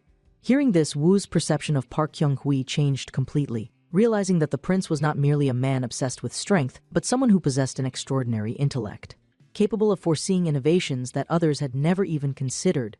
Accepting this newfound understanding, Wu resolved to follow the man's guidance, beginning his rehabilitation with renewed determination, while Troy, watching his efforts, felt a growing sense of accomplishment. Recognizing that he was slowly gathering disciples, individuals who would carry his teachings forward, ensuring that his knowledge would not be forgotten or overlooked. As he contemplated the future, another thought struck him: if exercise were to become widespread, people would inevitably begin training outdoors, and given the customary lack of proper attire, he imagined a disturbing possibility: a world where men would train naked, an outcome that he could not allow. Thus, he realized that he would need to create suitable clothing, garments that would allow for ease of movement while remaining affordable enough for anyone to wear. With his wife's skill as a seamstress, he quickly set about designing an outfit specifically for exercise, using cotton, a fabric commonly associated with peasants, due to its low cost and widespread availability. Once completed, the first exercise shirt was hastily made, yet despite its simple construction, its quality proved surprisingly high, ensuring that it could be reused multiple times without degrading. However, when he presented the design to his wife, she immediately questioned his reasoning, perplexed as to why he had chosen such an ordinary fabric for something that was meant to be associated with physical strength and discipline. At first, she continued her line of questioning, attempting to understand her husband's logic. But everything changed the moment Park Kyung-hui demonstrated the garment, putting it on and showcasing its practical benefits. The moment she laid eyes on him, she was left completely speechless, her eyes widening in amazement as she took in the sight of the unfamiliar yet undeniably functional clothing. Unable to contain her curiosity, she immediately asked what kind of attire this was, as she had never seen anything like it before. With a confident smirk, Park Kyung-hui informed her that this was a specialized outfit designed exclusively for exercise, something he had developed to ensure comfort and practicality while training. Cotton, he explained, was chosen because it was readily available, breathable, and allowed for ease of movement, making it the most suitable material for athletic activities at present. However, he admitted that the nobility might be reluctant to adopt it at first, as they were unfamiliar with the fabric's texture, and might view it as beneath them. Hearing this explanation, his wife's perspective shifted completely, and she quickly apologized for misjudging the fabric, admitting that from the way Park Kyung-hui moved, the material truly did appear ideal for training purposes. With her newfound understanding, she took immediate action, calling upon a tailor to replicate the design, ensuring that additional pieces could be produced for wider use. Thus, cotton, once an ordinary fabric associated with peasants, was transformed into the first form of specialized exercise clothing, a development that would change the perception of training attire forever. Later that night, within the dimly lit halls of a study chamber, a scholar sat with an open book, his eyes scanning the pages with growing astonishment. As he took in the incredible depth of knowledge contained within the bodybuilding secretary. Meanwhile, deep inside Jingwan Temple, a heated discussion unfolded as a man addressed Mei Juk-hyun, a scholar who had buried himself in his studies for nearly 23 hours, questioning whether he was pushing himself too hard. Apologizing for his overexertion, Song dismissed the concern, focusing intently on the materials before him, while another young scholar, Shin Su, observing his senior's behavior, could not help but wonder what had captured his attention so completely, prompting him to ask why he was so fixated on these studies, unaware that the knowledge contained within the pages before him would soon shake the foundations of learning itself. Song Saman, ever the dedicated scholar, firmly believed that a relative of the royal family must always set an example, and thus he had no time to waste on trivial matters. He was keenly aware that many of his peers had already surpassed him in various fields, and with the introduction of Prince Jinyang's book, he recognized that even a brief encounter with its contents was enough to pique his interest. Though he had initially approached it with skepticism, he quickly found himself intrigued by the principles it laid out, particularly the idea that cultivating the body was an extension of honoring one's lineage. Despite his growing appreciation for the text, he turned his attention toward Dan, the junior student who had been engaging in an unfamiliar exercise, and inquired about his activities. It was revealed that the boy was performing something called push-ups, an exercise described in the book. Seong, watching closely, recalled that Dan had disappeared at dawn and only returned after taking a bath, prompting him to ask whether he had been performing the mountain run as prescribed in the book. However, Dan casually explained that he had opted to replace the run with jumping rope instead, a revelation that immediately sparked discussion among the scholars. Shin, another student, quickly voiced his doubts, stating that he did not find the book as revolutionary as others claimed after all, aside from the art of bodybuilding. The book was essentially a compilation of knowledge they already possessed. However, the noble student Runhagi took issue with this perspective, firmly warning Shin not to underestimate the book that had been personally sent to them by the Crown Prince. Tension quickly escalated as the two locked eyes, their hostility filling the room, while Seong, caught in the middle of their dispute, felt increasingly uncomfortable. Observing the growing conflict, Song attempted to defuse the situation, suggesting that both parties take a step back and that they continue their discussion the following day, once their tempers had settled. When the next day arrived, the debate resumed, though with a more structured approach. This time, the scholars turned to Dan, who had read the book in greater detail than anyone else, asking for his personal assessment. Dan explained that the central philosophy of the discipline was not simply about valuing the body inherited from one's parents, but rather improving and strengthening it, ensuring that it could serve its purpose in the best possible condition. This statement immediately sparked another round of skepticism, as Shin expressed his doubts, arguing that a true text of wisdom should contain the words of sages, and from his understanding, a crown prince was far from a sage. Seong, nodding in agreement, added that the traditional way of demonstrating one's worth was to ascend in social status, gaining fame and recognition. If that were the case, what purpose did bodybuilding serve? To him, it seemed like a discipline without true merit, lacking any tangible value beyond physical appearance. Additionally, Seong pointed out that the first volume of the book claimed that practicing the exercises would lead to fewer illnesses and significantly reduce fatigue, even under extreme conditions. While this was a compelling argument, he remained skeptical, questioning whether such an approach truly had scientific merit. While he was not opposed to the idea of cause and effect, what troubled him most was the fact that the discipline required expensive equipment to be properly practiced, making it inaccessible to most people. In response, Shin agreed, stating that even if the methodology could transform the body, they had yet to see real proof of these claims. At this point, Dan, having heard enough, realized that his colleagues were completely ignorant of what was happening beyond the walls of their academic circle. With a knowing smirk, he decided to illustrate the book's effectiveness in the clearest way possible. Dan, turning to face them, asked whether they intended to look down on His Majesty, the king, an accusation that immediately sent shockwaves through the room, leaving the scholars visibly shaken. He then proceeded to explain that since learning the principles of the bodybuilding secretary, the king had undergone a remarkable transformation, becoming more active and energetic than he had been even in his youth. Though not every theory in the book could be proven with certainty, one thing was undeniable: it had made the king physically stronger and more resilient. He then posed a rhetorical question, asking if they truly believed that having the ability to move normally after a long day of study would not improve their academic performance. Seong, now caught off guard, asked if Dan was suggesting that they bring exercise equipment into Jingwan Temple, seemingly appalled by the idea. However, Dan clarified his stance, explaining that if the temple's conditions were not suitable for traditional training, they could improvise by using stones or small logs in place of weights. Furthermore, he assured them that no one would be forced to participate if they did not want to train; they simply did not have to. Despite this reassurance, many of the scholars still viewed the practice with hesitation. 8 days later, after considerable debate, the scholars finally put Dan's plan into action, deciding to construct their own training equipment using local materials. However, their enthusiasm quickly faded, as one of the students, Sancta, became the first to collapse from exhaustion, panting heavily as he complained bitterly about the difficulty of the exercises. With an exasperated shout, he declared that he couldn't take it anymore, causing the rest of the scholars to quickly abandon their training, retreating into the temple, where they immediately resumed their studies instead. Standing outside, wiping sweat from his brow, Dan watched as his fellow scholars gave up one by one, understanding that, in the end, they lacked the willpower to push through their discomfort. Even so, he remained steadfast in his commitment, having personally witnessed the power of the bodybuilding secretary through the transformation of those who followed it diligently.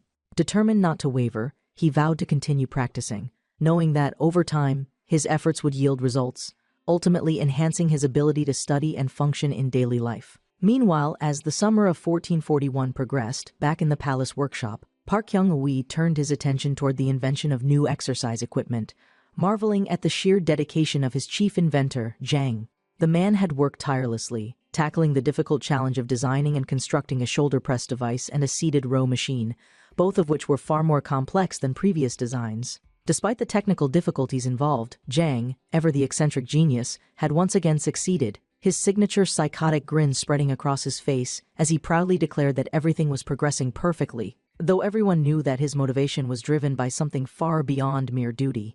Observing Jang's peculiar behavior, Park Hyung-woo couldn't help but smirk, knowing that, despite his unhinged enthusiasm, the man was an irreplaceable asset, one whose creations would continue to advance the world of physical conditioning and rehabilitation in ways that no one in this era had ever imagined.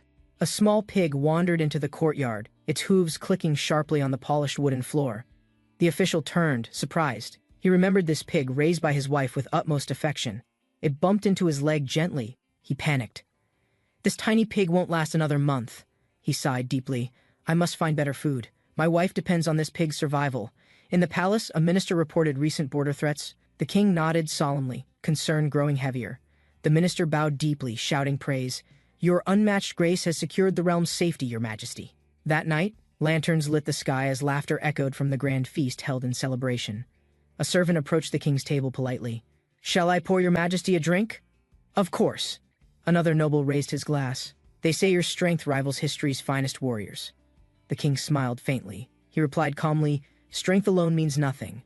I built muscle to lead wisely, not simply to fight." A soldier questioned the king's wisdom. "You trusted a strong man over seasoned warriors for battle?"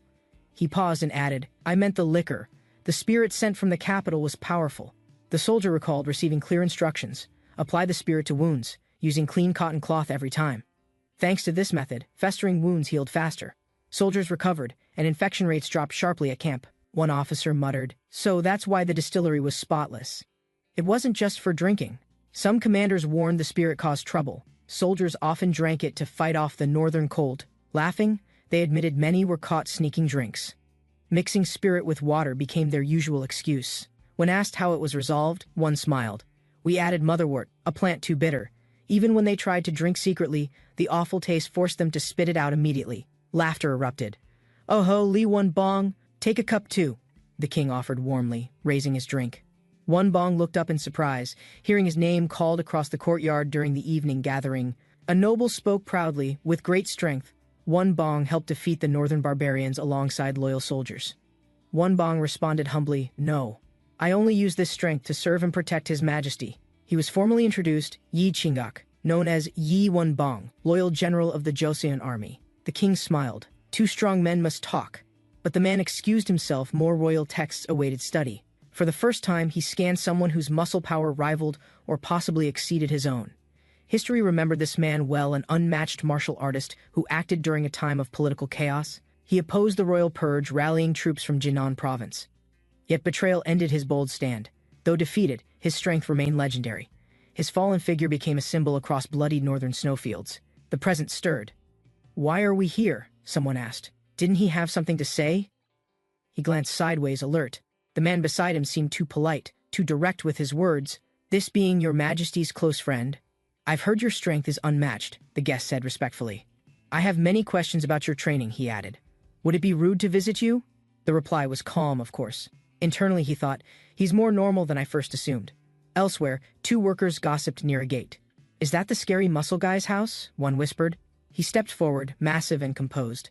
The villagers stared silently, whispering, "Is he even human?" One elder asked, "Is that the tool called a small dumbbell?"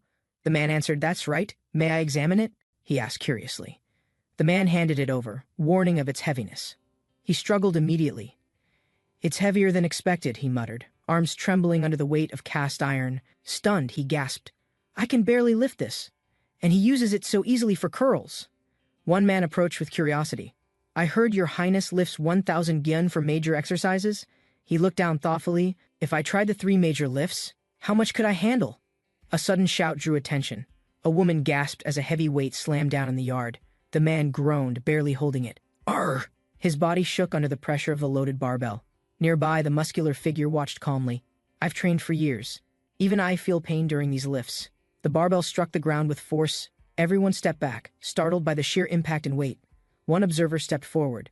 "You are incredible. Lifting 600 gyen as a beginner is beyond impressive." He nodded. "Today, such strength might even be seen as a form of divine power." "Is something bothering you?" he asked. "Is there a problem with training or body preparation methods?" The lifter smiled. "No, I've learned so much, but my solo methods may have some flaws." The king spoke. Grand Prince Suyang developed a training method to perfect the body for combat. He added, "It was meant to enhance one's strength and aid in military techniques efficiently." The listener asked, "So this training wasn't just for strength, but also practical weapon use?" The strong man replied, "Yes. Training the body isn't only about looks, it's about effective, functional combat movement." Another nodded. "I've heard that too. Muscle should be useful, not just built to impress." He stepped forward confidently. Conducting oneself and preparing the body should also apply to daily life.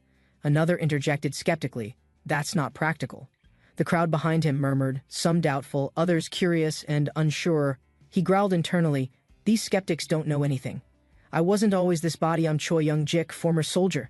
He recalled his past life, proudly posing. "I first learned about bodybuilding while serving in the military." He clenched his fist. "In 3 years, people will beg to follow my training methods." Morning sunlight bathed the palace rooftops as important news quietly made its way to the throne. The king opened a scroll, expression unreadable. His grip tightened slightly as he read its contents. His son asked gently, "Is something wrong, father?" Noticing the shift in his father's calm demeanor. "It's from the Ming Empire," the king replied. "They wish to buy 100 bars of soap. They also want to meet the soap's creator, Grand Prince Suyang," he added, face filled with concern. News spread quickly. A eunuch from the Ministry of Rites delivered the Ming Empire's request. The young prince smiled. "This outcome is promising. Yi is more open-minded than most royals." Another suggested, "Send Yi as envoy." Meanwhile, Yi trained hard, lifting iron, unaware of his next mission. The barbell crashed down with force. Training had intensified, and progress was visible in every rep. Breathing hard, one trainee grinned. "Look at you lifting that with ease now, even under the sun. You've already reached over 600 gyen," the trainer said. "You might become an assistant by next year." "Really?" the trainee asked. "I thought I'd never match his performance, much less teach beside him." He hesitated. "Hey, remember when I failed trying to impress a concubine?" "Yeah, I remember," came softly. "I figured having one now would be great," the younger man said with a hopeful grin. The older man sighed. "I see, many royal concubines bear children before 20. In fact," he added, "it's a tradition. Late births are frowned upon in most noble houses." A pause. "Is there a fixed age?" the younger one asked. About that," he mumbled nervously. He exploded. "You based your life plan on the royal childbearing schedule? Are you even serious?" he asked curiously. "A man-made disaster?" The idea sounded strange in such a peaceful courtyard setting. "Not a natural one," the other clarified, "but something caused by humans through neglect, anger, or violence. To prevent that," he said, flexing slightly, "you rely on physical strength, naturally your body's trained power." The younger one nodded slowly. "I see, like stopping someone dangerous before damage is done," he added, "but for women to develop strength, that method is still unclear and unexplored today." She strained with effort, lifting a barbell. "There's one," he shouted, pointing toward her in excitement. He grinned. "Look carefully. This is the martial art I'll teach your concubine for protection." "Try grabbing my collar," he said. "Fighting often starts that way. Most people go straight for it." His brother chuckled nervously. "It's true. I've grabbed collars a lot. Let's get this over with." As the grip tightened, he laughed. "You're about to witness the martial art I personally created." With a sudden motion, he gripped tightly and twisted. "Something like this," he declared with confidence. Her eyes widened, and she murmured, unable to process what had just happened so fast. The body hit the ground with force. A loud thud echoed across the courtyard. "Cook!" He stood tall. "You just experienced my technique disabling joints to bring opponents straight to submission." Pointing casually, he added, "Both arms disabled. Now they can't even reach for a spoon, right?" Ji-un pushed Hye-ran forward, laughing loudly. "Your turn now. Don't pretend you're suddenly weak." Hye-ran sighed, steadied her stance, gripping Ji-un tightly. Okay, I'll show proper technique this time. With determined eyes, Hieran attempted the move. Ji-un winced. You need balance, not just blind strength, Hieran. Confused, Hieran asked, balance for what purpose? Ji-un smiled knowingly. You'll understand someday when trouble unexpectedly arrives. Far ahead, royal guards approached swiftly. Ji-un whispered, the world isn't safe. Your training begins now. Palace guards rushed frantically. Eunuch Du entered Prince Seryang's quarters. Something terrible happened to His Highness. Prince Seryang placed his book aside, standing quickly. Explain immediately. What disaster has struck the court? Eunuch Du stammered. Rumors claim His Highness's strength vanished overnight. Movement and recovery seem utterly impossible. Eyes wide with confusion, Prince Seryang muttered, vanished strength? What madness is this? Could this be poison? Inside the chamber, Prince Seosom lay exhausted, unable to rise. To think, this happened, what a curse. Prince Seosom gasped painfully, clutching his chest. Bring the tea, quickly! His voice echoed through trembling halls. Hurried footsteps followed. Lady Mayong appeared, carefully holding the tray. Father, your tea is finally here. Enraged, Prince Seosom yelled, You wench! His hand hurled the porcelain cup violently toward her trembling figure. The cup shattered near Lady Mayong's feet. You care only for your husband now, neglecting me completely. Furious, Prince Seosom stood, his face twisted. How dare you delay, you mannerless wen, his voice cracked. Lady Mayong sat nervously, heart pounding. She sensed her father's unsettling eyes examining her every movement. Prince Seosom chuckled darkly. Seosen has brought in a beautiful child. His taste in women resembles mine. Without warning, Prince Seosom lunged forward, grabbing Lady Mayong's wrist tightly. She gasped in shock and fear. Tears welled as Lady Mayong cried out, No, don't do it! Please, this isn't right, father! Prince Seosom ignored her plea, yanking her violently. The room echoed with despair as she struggled helplessly. Prince Seosom screamed in fury, veins bulging. Useless girl, how dare you resist my direct commands? He tightened his grip mercilessly. Didn't I warn you? Why return here knowing the consequences, foolish child? Suddenly, flames burst nearby. Prince Seosom's eyes widened in panic. His expression changed instantly to genuine fear. Terrified, he cried out, Save me!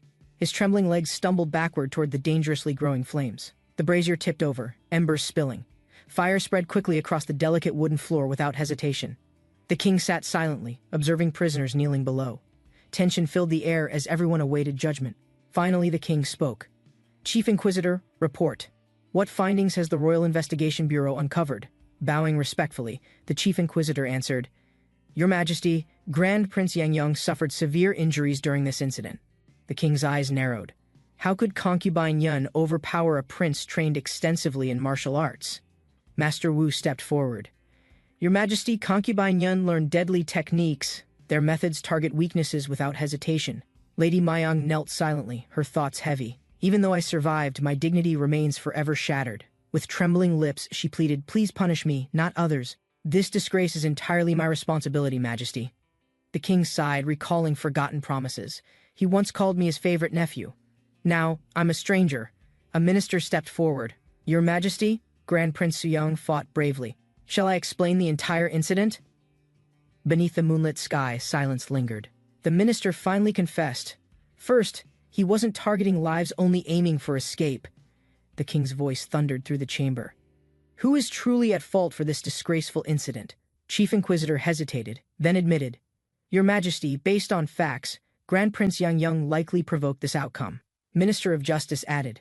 Considering Yangyang's history, he probably attempted assault. Concubine Yun merely defended herself successfully. Lowering his head, the minister continued, however, despite her reasons, concubine Yun still harmed her father-in-law. The king leaned back, sighing heavily. How troublesome. Even royal blood cannot prevent disgraceful scandals. Tisk. Lady Mayong clenched her trembling fists. Her heart pounded. She knew her fate was now sealed. The king stood tall, his voice echoed coldly. In other words, it's capital punishment. Execution is final. The king exhaled deeply. Concubine Yun shall be punished with 80 flogging strikes. Implemented immediately. Under the night sky, the royal guards confirmed the order. Yes, Your Majesty. Preparations are complete. The enforcer approached silently, gripping his cane tightly. His expression revealed no mercy for Lady Mayong. Lady Mayong's heart raced. Fear consumed her as she felt the cold floor beneath her hands. She gasped, Ah! As the executioner raised his arm high, the cane ready to strike mercilessly. Night fell over the palace. A distant drum echoed as punishment proceedings began under royal order. Lady Mayong flinched, her breath caught. She felt the wooden frame beneath her and gritted her teeth. The enforcer bound her hands tightly. She struggled briefly, then froze, unsure of what was coming next. He raised the cane above his head. Ahem! He warned. Lady Mayong's eyes widened in panic. The first strike landed. She screamed. Pain tore through her body with unbearable force and fear. The executioner hesitated. Suddenly a voice roared. You bastard! What are you doing? Hit her harder. Chief Guard stormed forward. Can't you hit her properly? That disgraceful woman deserves nothing but shattered legs. Sneering, he shouted. A wretch like her mustn't ever dare stand before her father-in-law again. Pushing the executioner aside, he growled, Out of my way, useless fool! I'll handle this personally. Eyes wild with anger, he raised the cane himself, preparing to deliver a merciless, punishing strike. A commanding voice interrupted, That's enough, brother. The cane stopped mid-air, tension freezing the entire courtyard instantly. Confused whispers spread. The king narrowed his eyes. What's happening? Who dares interrupt my final judgment? The chief guard trembled. Your Majesty, what's the meaning of this? Why delay rightful punishment? The king's eyes darkened. Do you truly wish to waste your life rotting in the palace dungeons? Raising his hand slowly, the king declared, Leave this to me. One more wrong move means exile. The king stepped forward, his outstretched hand trembling slightly. His voice echoed authority despite the tense atmosphere. The chief guard collapsed to his knees. Pain twisted his face as the king's words cut deeply. Father forbade your presence in the capital, the king declared coldly. Yet I showed you mercy. Despite burning 5 provinces, I silenced opposition for you. This time, no one will protect you. The king's brother lowered his head, defeated. This will be the last time I show mercy, brother. The king's voice echoed across the courtyard. Guards, place Grand Prince Yang Young under house arrest immediately. Guards restrained the struggling prince. He shouted desperately, You can't do this. I'm of royal blood. The king turned his back, ignoring the outburst. I'm personally halting the execution. Enough suffering for today. With trembling hands, the executioner untied Lady Mayong. Relief washed over her exhausted, battered face silently. A court official stepped forward. Your Majesty, Prince Seosin humbly expresses gratitude for your immeasurable kindness today. The king spoke calmly. Prepare new residents. Move her quickly. And... His gaze softened with unspoken understanding. Gently, he added, You've endured enough. Rest peacefully. Nothing will trouble you anymore under my protection. Under the moonlit sky, Lady Mayang whispered, Thank you, Your Majesty. Tears mixed with heartfelt gratitude. Not long after, the king ordered Grand Prince Yang Young's family arrested, ensuring peace across the royal court. In time, happiness returned. Lady Mayong gave birth to her second child, a daughter named Ju Hyun. One peaceful morning, an attendant approached. Your Highness, a guest has arrived. It's his first visit. Curious, the prince asked, a first-time visitor? The attendant nodded. Yes, Your Highness. He awaits respectfully. The visitor bowed politely. My name's Gwonmin. I'm honored to meet a royal family member today. The prince asked, Weren't you pursuing temple studies? Why suddenly visit the palace without prior notice? Gwonmin smiled faintly. My health faltered during training. Rest assured, I wouldn't disturb Your Highness unnecessarily. Gwonmin smiled. I've adjusted now. Just came to express gratitude directly before returning again. The prince waved casually. No need for that. Besides, it's not like I taught you anything. Suddenly, Gwonmin asked cheerfully, Then, would it be all right if I joined your daily exercises? The prince hesitated. If it were anyone else, sure. But Hao Weiji serves among our top ministers. Staring thoughtfully, the prince continued, I only worry such a talented man faces unnecessary hardship too early. The prince clenched his fists. Are you really comparing yourself to the nation's greatest living geniuses? Gwonmin nodded firmly. Yes, I do. I've decided. I'll become a trainer no matter what. He smiled calmly. I've already informed His Majesty. I'm officially withdrawing from the Hall of Worthies. The decision was final. Sunlight beamed over the rooftops, signaling the start of Gwonmin's new path. Beyond the training grounds, destiny awaited, a place where strength, discipline, and perseverance would shape the future. Standing tall, Hajiwi introduced himself confidently. I am the new disciple. Pleased to meet everyone. The seniors laughed heartily. An official like you lacks practical strength. Train alongside us and improve properly. Jiwi nodded with determination. Yes, please guide me. I'm eager to learn and improve every single day. Slightly embarrassed, Jiwi smiled. Allow me to demonstrate what I've practiced so far. I'll start immediately. Stepping forward, Jiwi pointed confidently. I'll begin with pull-ups first. The seniors exchanged surprised glances. Pull-ups, huh? The seniors teased. Let's see if you can even do one proper pull-up, rookie. Laughter echoed loudly. Grimacing, Jiwi grabbed the bar. I've trained 6 months, but barely reached 3 or 4 reps. With determination, he pulled hard. 5, 6. His muscles strained, veins bulging under the burning sunlight. A senior stammered. "Your arms aren't fully extended." Jiwi gasped. "Correct form matters more than chasing numbers." Finishing confidently, Jiwi smiled. 10, 11. Nearby seniors laughed. This new disciple really sparked everyone's training spirit again. Standing atop the overlook, Jiwi admired the endless horizon. How spectacular. Such vast, untamed beauty remains untouched. His companion chuckled. "If we harvest those alludia trees, we'll easily produce 20,000 seen of valuable oil." Jiwi smiled knowingly. "Silver's value is fleeting. I plan to gain something more precious on this journey." With curiosity, his companion asked, "Something more precious?" Jiwi nodded confidently. "Yes, it is far more valuable." The king summoned his ministers urgently, declaring a dangerous disease had spread throughout the capital's borders. Minister Hong stepped forward cautiously, explaining their scouts discovered sick villagers near the southern trade route entrance. The king frowned deeply, commanding immediate quarantine. He ordered soldiers to investigate, ensure no merchants secretly entered. Outside the palace, a guard stood vigilant. His orders were clear: nobody passes without royal health inspection. Meanwhile, at the southern gate, panicked farmers gathered. One shouted desperately, "Hurry! Someone bring the royal doctors!" Old physician Ma collapsed suddenly, apologizing weakly. His journey was long, and his health had already worsened severely. Struggling to sit upright, physician Ma declared loyalty, offering his remaining strength to serve the suffering king. Coughing heavily, he admitted his back pain hindered treatment. His legs weakened, forcing him to abandon difficult cases. Physician Han watched silently, uncertain. Though assigned by the king, he doubted how much help remained possible. Finally, Han decided firmly. A royal order required results. Together, they would attempt treatment one final time. Huang Qi-sin, eldest son of Huang Huij, smirked confidently, suggesting the patient directly embrace warming energy. The old man, surprised, gasped. Unexpectedly, his stiff hands sensed warmth returning through the cold stone bench. His mind raced quickly. This wasn't ordinary warmth. Someone nearby was sharing life energy without direct touch. Struggling to sit up, the old man admitted honestly. Restoring complete body strength surpassed his current abilities. Qi-sin leaned forward, offering secret knowledge. He explained a unique healing art focusing on energy flow manipulation. Outside, the weather brightened. The old man chuckled faintly, grateful for their sincere efforts helping his condition. Despite lingering weakness, he respectfully admitted failure to fully recover but maintained his body using learned techniques. Minister Han expressed cautious optimism, wondering if continued warm therapy might help restore the official's fading strength.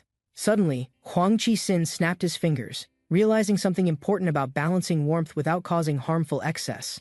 Turning back confidently, Qi-sin advised carefully regulating warmth. Excessive heat could easily disturb internal balance and recovery.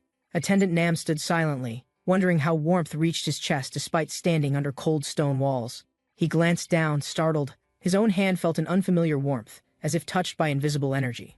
Outside, Huang Qi-sin prepared to leave, satisfied his guidance offered the elder a fighting chance. In the garden, officials discussed quietly. Even without medicines, internal strength methods seemed to show hopeful results. Walking side by side, they concluded sometimes forgotten traditions offered solutions beyond modern healing practices. Unfortunate, yet enlightening, the king paced before countless scrolls, concerned. He ordered a review of every report regarding southern diseases. Minister Park respectfully informed the king about strange warmth sensations experienced by several recovering officials. Recently, puzzled, the king questioned aloud. Could such warmth be harnessed intentionally as treatment, beyond simple herbal medicine? The minister explained calmly. Slow breathing exercises helped officials regain strength, surprising even experienced royal physicians. Smiling slightly, Minister Park added, strengthening internal energy wasn't new. Sometimes forgotten methods were simply the most effective. The king asked about envoy preparations. Minister Kim nodded respectfully, confirming plans to visit before his departure. Minister Kim confirmed his route through Nanjing, planning to return by boat after completing trade discussions. He explained livestock improvement was a key mission. Introducing stronger animals could improve the people's nutrition. The current pigs, small and weak, offered little value. Imported breeds could significantly improve local protein availability. Minister Kim confidently stated Chinese pigs were larger, easier to raise, and provided abundant meat for everyone. The king stared sharply, sensing hidden intentions. He knew seeking livestock alone wouldn't justify such an expedition. With suspicion, the king pressed further. He demanded Minister Kim reveal any undisclosed objectives behind this journey. Minister Kim hesitated. The king's concern about prolonged absence complicated persuasion, but retreat wasn't an option now. Kim explained the Ming Empire's vast resources. He hoped to secure grain supplies and improve agricultural practices. Finally, he added one personal goal: visiting Nanjing's grand libraries to collect rare books for future studies. The king leaned forward. Books, you say?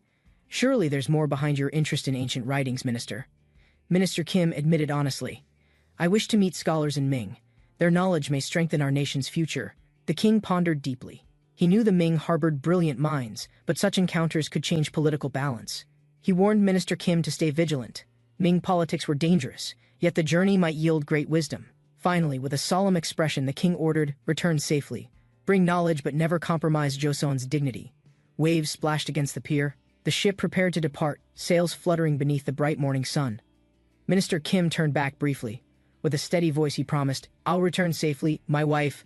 His son ran forward, calling out. His small hands reached helplessly as the ship began moving away. His wife approached quietly, smiling despite worry. Why must you leave during such harsh times? She asked softly. Kim reassured her gently. His Majesty's orders demand it. Our people's future depends on what I bring back. As the ship prepared to sail, Minister Kim faced his comrades and offered them his heartfelt gratitude. Smiling warmly, he promised to return safely. I look forward to reuniting with you all, he said. One commander teased him lightly, accusing him of planning to skip responsibilities upon his safe return home. Minister Kim laughed, denying the accusation humorously. Joking aside, their bonds remained strong despite the looming separation. Another friend mentioned his rare vacation. Kim chuckled, crediting His Majesty's generosity for granting long-awaited personal rest. His son ran excitedly, proudly showing strength. Father, look, this sword feels light now, he shouted happily. Minister Kim laughed heartily, ruffling his son's hair. You've grown stronger, my boy, just wait for my return. Lifting his son briefly, he promised sincerely. When I return, we'll train together and practice even harder. Boarding the ship, he took one last look back, etching his family's faces firmly into memory. At the palace, the king sighed. From completing orders successfully to returning safely. I trust he'll manage both, Minister Kim spoke calmly, voice steady. I only have a small wish, nothing beyond this nation's prosperity. Gazing over the calm waters, he continued. I want Joseon strong and thriving, a homeland our people cherish. With conviction, he declared firmly, so that no one can ever look down upon us or our people. The ship sailed steadily along the open sea, nearing the foreign coast under strong and chilly winds. Shin Suk-ju sneezed forcefully, struggling to stay composed as the cold air pierced through his uniform. Despite his size, he felt weakness. His body faltered from prolonged exposure to harsh sea winds. Embarrassed, he bowed his head, knowing his illness risked disrupting communication duties crucial for the mission. The officer beside him watched silently, disappointed. Suk-ju apologized, aware of the mission's delicate importance abroad. Shin Suk-ju, designated interpreter, stood calmly as the ship's departure marked the mission's critical starting point. The sail unfurled with force. The vessel surged forward, catching strong ocean wind under clear skies. Another official leaned forward urgently, scanning ahead. His sharp eyes noticed something forming along the distant horizon. A faint shoreline emerged slowly from the blue, confirming they were finally approaching the diplomatic destination safely. Concerned about presentation, Shin Suk-ju questioned the cargo's condition, aware even minor issues could insult hosts. Envoys reported to the prince. Tensions rose as news confirmed foreign martial artists approached the harbor. Interpreter Nam Bin clenched his fist. Orders had come. Action was expected without further delay. Eyes sharpened. The prince understood this was no routine exchange. The kingdom's pride was on trial. He declared they'd compete directly, using their own strength to prove Joseon's worth without retreat. The entire delegation reacted in shock, stunned by the bold challenge and the high expectations ahead. The delegation stood before the massive palace gate, awed by its size and architectural grandeur. One envoy compared the structure's scale to Hanyang, realizing their capital paled beside this vast construction. Eunuch Changsheng appeared, his demeanor confident. He clearly held high status within the foreign court's hierarchy. Shin Suk-ju asked about their audience schedule, careful not to sound impatient before an elite official. They were reminded firmly that Prince Shixing wasn't easily approached. Access required approval from the emperor himself. Eunuch Changsheng raised a concern regarding the official meeting schedule and timeline for receiving the delegation. Shin Suk-ju was shocked. A 40-day wait seemed excessive for such a high-priority mission. Changsheng casually shifted focus, asking about the tributes, especially curious about the products they had brought from Joseon. He mentioned trying the soap earlier, expressing surprise at its quality and acknowledging its practical usefulness. Despite the wait, the envoy smiled politely, relieved their offering was appreciated even if still imperfect. Changsheng raised an eyebrow after hearing the soap had been improved. He questioned their inventory capacity immediately. The Joseon envoy responded confidently, showing the soap prepared in large quantity with backup stock for inspection. Curious, Changsheng smelled the soap closely. The subtle mix of floral and ginseng fragrance caught his interest. He acknowledged the quality, then made a sarcastic remark about poor countries doing something impressive for once. Changsheng changed topics, mentioning the Joseon prince's appearance, hinting at rumors of strength and reputation spreading. Changsheng continued explaining court procedures, but was interrupted by a guard urgently approaching from the courtyard. The sudden shout caught everyone's attention. Changsheng turned, annoyed by the disruption in front of guests. The guard hesitated, struggling to deliver confusing news as others nearby listened carefully for context. Frustrated, Changsheng snapped, demanding clarity. His patience wore thin as the explanation failed to make sense. The palace loomed quietly, its stillness contrasting with the rising tension among the diplomatic officials outside. Su Yang respectfully bowed before the Ming emperor, speaking on behalf of the Joseon delegation's arrival. He praised the emperor's reputation, acknowledging his peaceful reign while exaggerating formal flattery to show respect. The emperor responded calmly, recognizing Joseon's king and his sons, especially noting rumors about the second prince. He recalled using their soap recently, expressing surprise at its cleansing strength and effective skin results. Pleased, the Joseon envoy smiled. Talk shifted toward potential trade deals, starting with soap distribution and quality. As the emperor watched silently, unease spread among the ministers. Something about the moment felt tense. The envoy received permission to leave, but he sensed a strange discomfort hanging heavily in the air. Outside, the Joseon delegation walked calmly. However, subtle glances from soldiers hinted that something had changed. Footsteps echoed oddly. One official muttered, confused by the shift in mood during their quiet departure. Hidden within shadows, foreign ministers whispered angrily, displeased by Joseon envoys gaining attention and royal favor. Sweat dripped as tension rose. The Joseon envoy realized someone important had been waiting to confront them. A calm voice greeted them. The official acknowledged their arrival with a tone that suggested deeper intentions. Facing the group, he offered respectful words, but his posture showed this meeting held serious meaning. He thanked them, crediting their influence for enabling his rare audience with the emperor so quickly. Smiling, he hinted at deeper knowledge, suggesting familiarity with someone crucial from the Joseon royal family. The official continued speaking, sharing rumors of the prince's strength and how subjects respected him deeply. He noted the prince's reputation included not just strength, but intelligence, further elevating Joseon's image. Impressed, he complimented the soap's effect, expressing daily use made him feel cleansed and revitalized. Curious, he asked about pricing. The envoy explained it varied by ingredients used in each soap. The ginseng soap cost 10 rice bags, while scented variants were priced at 6 per bar. The official calculated soap value, equating it to silver currency. The economic implications were becoming very clear. Hearing the numbers, another envoy considered future trade. The price seemed reasonable for quality and scale. However, one Joseon official grew alarmed. The foreigner was asking about production methods, not just cost. To deflect, the Joseon envoy revealed only a harmless detail mentioning kelp as a key ingredient base. The foreign official chuckled knowingly, realizing the answer was intentional. The real formula was still protected. Despite curiosity, the foreign official admitted sea bans made kelp harvesting nearly impossible under current trade policies. The Joseon envoy remained polite, requesting continued production of soap in secret to avoid diplomatic restrictions. Still interested, the official asked if they could increase supply, especially of the widely favored scented soap.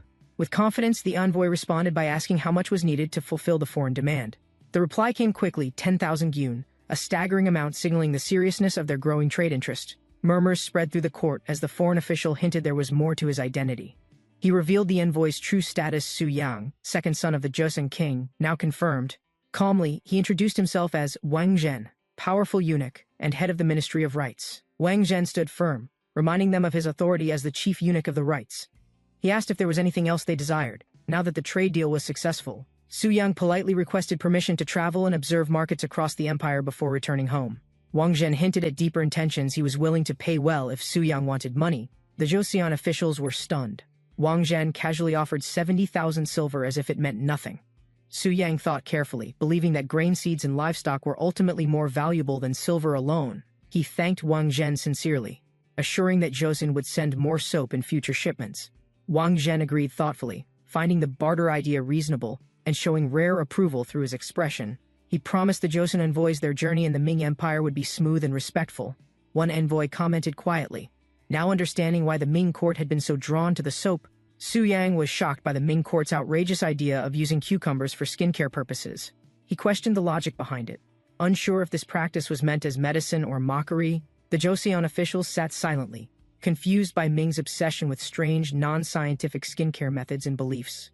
Su Yang thought to himself Ming had influence, but clearly lacked reliable knowledge in personal hygiene care. The next day, the delegation traveled into town, prepared to begin the next stage of diplomacy. The Joseon envoys were greeted outside by Ming officials confirming their identities before proceeding with arrangements. A representative explained that the Ministry of Rights had arranged everything to ensure a smooth tour. Everyone marveled at the carriage's luxury. Its size and detail clearly symbolized elite-level diplomatic treatment. The envoys hesitated, unsure if such extravagance was truly meant for them or a mistake. They were reassured this was the smaller one. The prince's personal carriage would be even grander. While traveling, an envoy looked out cautiously, aware the bumpy ride covered long distances between cities. Inside the carriage, another envoy requested the window be shut to block incoming dust and debris. The man coughed hard, frustrated, noting dust followed them in both Ming and Joseon lands alike. Prince Su Yang acknowledged the complaint silently, recognizing that his companion's frustration was not without reason. He reflected smooth paved roads like Rome's wouldn't appear in most civilizations until centuries into the future. Shin Suk-ju sat slouched against the wall, quiet and lost in thought as the carriage moved. Another envoy scolded him gently, pointing out that there was a proper seat available right beside him. Su Yang spoke firmly, reminding him that longing for family shouldn't mean neglecting discipline and self-respect. He emphasized caring for the body as a duty to one's parents and to proper conduct. Suddenly, Su Yang noticed Shin's belly protruding and blurted out a sharp comment causing instant embarrassment. Shin Suk-ju shouted in disbelief. Offended by the sudden attention drawn to his weight and posture, Su Yang continued calmly, pointing out his coughing, lack of exercise, and breathlessness from minimal walking effort. Faced with undeniable truths, Shin collapsed dramatically. Overwhelmed by facts that revealed his poor physical condition, Su Yang stepped forward with a smirk, announcing he had something special prepared for Shin's benefit. He explained their next journey required covering 1,800 li to Changsan, hinting physical training was about to begin. Su Yang dragged Shin Suk-ju out of the carriage, determined to start his physical training immediately. Shin screamed in terror as he was forced to begin climbing the steep mountain trail at sunset. 12 days later, the delegation finally arrived at Changsan. The city lit beautifully under the full moon. An official commended them for their endurance. Su Yang responded humbly, saying he owed it to kindness. Despite exhaustion, Shin Suk-ju felt grateful and relieved. Their arrival marked the end of an intense journey. The Joseon envoys were welcomed by local officials, already informed of their arrival through prior communication. The governor-general greeted them warmly, acknowledging their long journey and inviting them to begin with dinner. A generous table was prepared. The scent of unfamiliar but rich dishes filled the dining hall. Servants announced the meal with enthusiasm, presenting the main dish, bright, steaming noodles garnished with exotic toppings. The Joseon delegates were surprised. The food looked strange, with noodles that appeared unlike anything they knew. A local official explained the origin of the first dish, tracing it back to the Yuan dynasty. Next, a platter of neatly arranged boiled beef was served, introduced with pride and ceremonial flair. Chopsticks lifted a slice for tasting. The envoy prepared to evaluate this traditional dish with full focus. He found the pork decent, but immediately frowned, commenting that the beef was poorly raised and underwhelming. He compared the flavor to malnourished cattle, subtly criticizing the livestock standards without directly offending the host. One envoy muttered disappointment, criticizing the waste of quality meat due to improper cooking technique. He tried to lighten the mood, laughing awkwardly, then asked if others actually liked the pork dish. Another guest responded cheerfully, confirming the pork tasted great and praising it without hesitation or reserve. Laughter echoed around the table as the envoys relaxed, enjoying the meal despite earlier criticism and confusion. Elsewhere, under a moonlit sky, the capital of the Ming Empire, Beijing, awaited the next chapter. A Ming official reflected quietly outside the governor's residence, watching over Changsan under the moonlight. He recalled escorting the Joseon prince, and recognizing the envoy's importance as the king's own son. Another official questioned his motives, wondering why he supported envoys from a small, distant tributary nation. Wang Zhen responded calmly, remembering when he became a eunuch with barely a single silver coin. He looked at his reflection in the wine, thinking how much power he had gained since. Wang Zhen sat alone in his chamber, quietly sipping wine as moonlight filtered through the window. He tossed the cup aside, his mind already racing with thoughts far beyond the night's peace.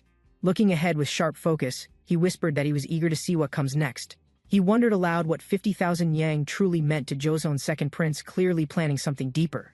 A massive pig stood before them. Its size immediately drew attention from the visiting Joseon officials. One envoy noted its bulk rivaled a wild boar, though it lacked tusks, confirming it was domestic. A local explained proudly that their pigs could reach 200 gyun in just 1 year's time.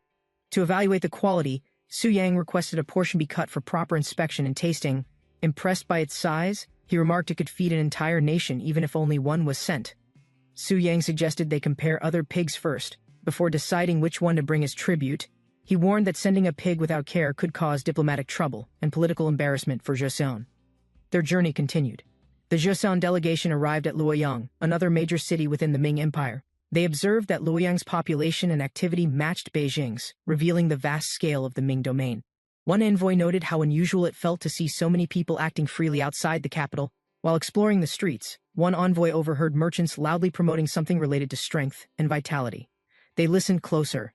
A local shouted about a soap that builds muscle using the Joseon prince's name. Alarmed, one envoy realized the vendors were illegally using Prince Su Yang's identity to promote the product. Su Yang watched calmly. Recognizing the rapid spread of their influence since arriving in the Ming Empire, he smiled, flexing confidently, and warned they'd face him directly if any more problems were caused. Su Yang flexed his muscles confidently, asserting he didn't need gimmicks, he had real physical strength. One of his retainers panicked, trying to stop him before things escalated further in public. Nearby, a vendor exaggerated claims saying their pills, using Joseon ginseng, could grant unmatched physical power. He pointed to a muscular man, claiming he ate 100 pills and gained massive strength instantly. Crowds stared at Su Yang in awe, shocked by his build and wondering if it was real. Su Yang boldly declared he needed no enhancement pills, challenging the muscular man with his natural strength. The vendor was stunned by Su Yang's confidence. Realizing a public strength contest was about to begin, he nervously admitted that someone with such physique clearly didn't require the advertised ginseng pills at all. Su Yang stepped forward, questioning the vendor's false claim about receiving ginseng directly from the Joseon prince. Flustered, the vendor shouted defensively, denying familiarity and questioning who Su Yang even was in return. Su Yang clenched his fists, fully prepared to respond to the vendor's disrespect with direct strength. He proudly declared his true identity, Grand Prince Su Yang from Joseon, surprising the crowd with his commanding presence. Panicked, the vendor ordered his strongest ally, the youngest bodyguard, to confront Su Yang in combat. The muscular opponent charged with a powerful strike, initiating a fierce hand-to-hand challenge between both men. Their fists collided with massive force, shaking the ground and drawing all attention to the explosive clash. The opponent trembled in disbelief. He had never felt physically inferior to anyone before this moment. Despite his size and power, he questioned why he was being overpowered so easily by Su Yang. Su Yang answered firmly, stating the truth: he simply had more refined muscle, strength, and control overall. With a powerful throw, Su Yang slammed the opponent to the ground, ending the fight decisively. As the dust settled, Su Yang stood tall, composed, and victorious, his dominance clearly unquestioned. The vendor panicked, realizing their strongest fighter had lost, shattering their claim of world-class strength instantly. In full retreat, they shouted regret, knowing they had severely underestimated the strength of their opponent. Su Yang grinned quietly, unaffected, his confidence undisturbed. As the crowd began whispering and turning toward him, he revealed his powerful physique again, a clear statement to those watching and doubting his strength. Surrounded by stunned onlookers, Su Yang flexed proudly, declaring himself the true embodiment of Joseon's strength. Spectators were so impressed by Su Yang's physique that an artist suggested sculpting it into stone. The artist explained he planned to carve a new Buddha, and Su Yang's body inspired him. Meanwhile, Su Yang's retainers found him again, asking if he had secured anything meaningful during their trip. He admitted it was too early to finalize a pig breed and asked about their progress. They reported finding old books in poor condition and planned to ship them back to Joseon first. The envoy secured a large batch of seeds but worried about their adaptability back in Joseon. Su Yang praised everyone's effort, then discovered a document believed to be from ancient Baekje script. Excited, he recognized it contained the inscription of Chu Suiliang, a famed calligrapher from the Tang dynasty. Another scholar confirmed its authenticity and expressed strong interest in examining the historically important writing up close. A second onlooker identified a biography of Duke Dan, eagerly asking to see the text as well. On March 11, 1443, the Joseon delegation approached the massive Jinghang waterway near Hongzhi Lake. Stunned by its scale, one envoy asked if the enormous vessel before them was truly a ship. They compared it to Joseon's turtle ship but admitted this Ming vessel dwarfed it in size. Su Yang explained it was from Emperor Yonggle's naval expeditions, once led by the great Admiral Zheng He. He added they should visit the shipyard in Nanjing, reflecting on how 3 months had already passed. Back in Joseon, officials met with the crown prince inside the palace to discuss military advancements. The king inquired about the research on Huapo, a small handheld cannon recently developed by court engineers.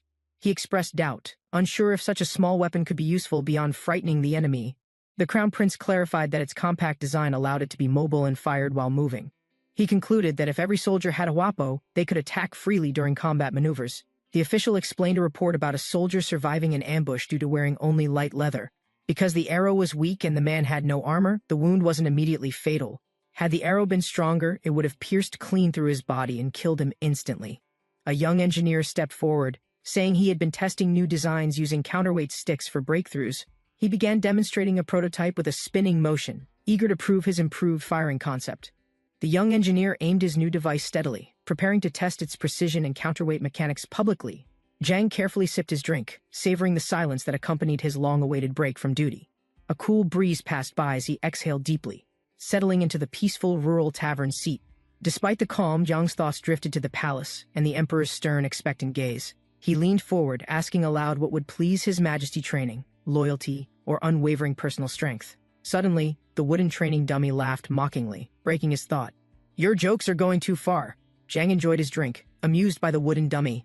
Unaware someone was approaching from behind unexpectedly, a soldier entered the tavern, recognizing Jang immediately. His presence hinted at official business interrupting Jang's break.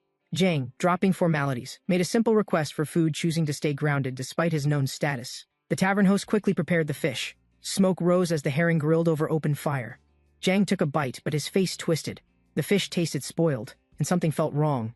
Jang's face tightened as a strange realization hit. This wasn't just spoiled fish, something was wrong. A bystander explained the fish was cleaned with alcohol, effective but risky, depending on how it's handled. The vendor admitted the herring sat too long before grilling. Jang's suspicions about poor storage deepened quickly. Someone mentioned a special liver method. If mastered, it could preserve herring freshness for over half a month. Elsewhere, a large ship surfaced. A crew prepared a haul of fish, signaling a major operation. A massive net of fish was hauled onto the ship, marking the start of urgent processing. Jang issued instructions, rapidly gutting, salting, and rotating the workers to maintain efficiency and preserve fish quality. A crew member proudly revealed a pulley system he built, improving speed thanks to gym training knowledge. Salted fish piled up quickly in baskets, glistening under the sun, ready for long-term storage and transport. One worker questioned the method's effectiveness, wondering if quick salting could really preserve freshness for half a month. The processed fish piled high. Their numbers exceeded expectations, demanding swift decisions about storage and future plans. A worker noted they had more than 10 times the usual load, over 1,000 fresh fish. Jang explained how expanded storage now allowed fish to be enjoyed raw, not just salted or dried. His thoughts shifted toward scaling operations. A stronger boat could push into distant waters for larger hauls.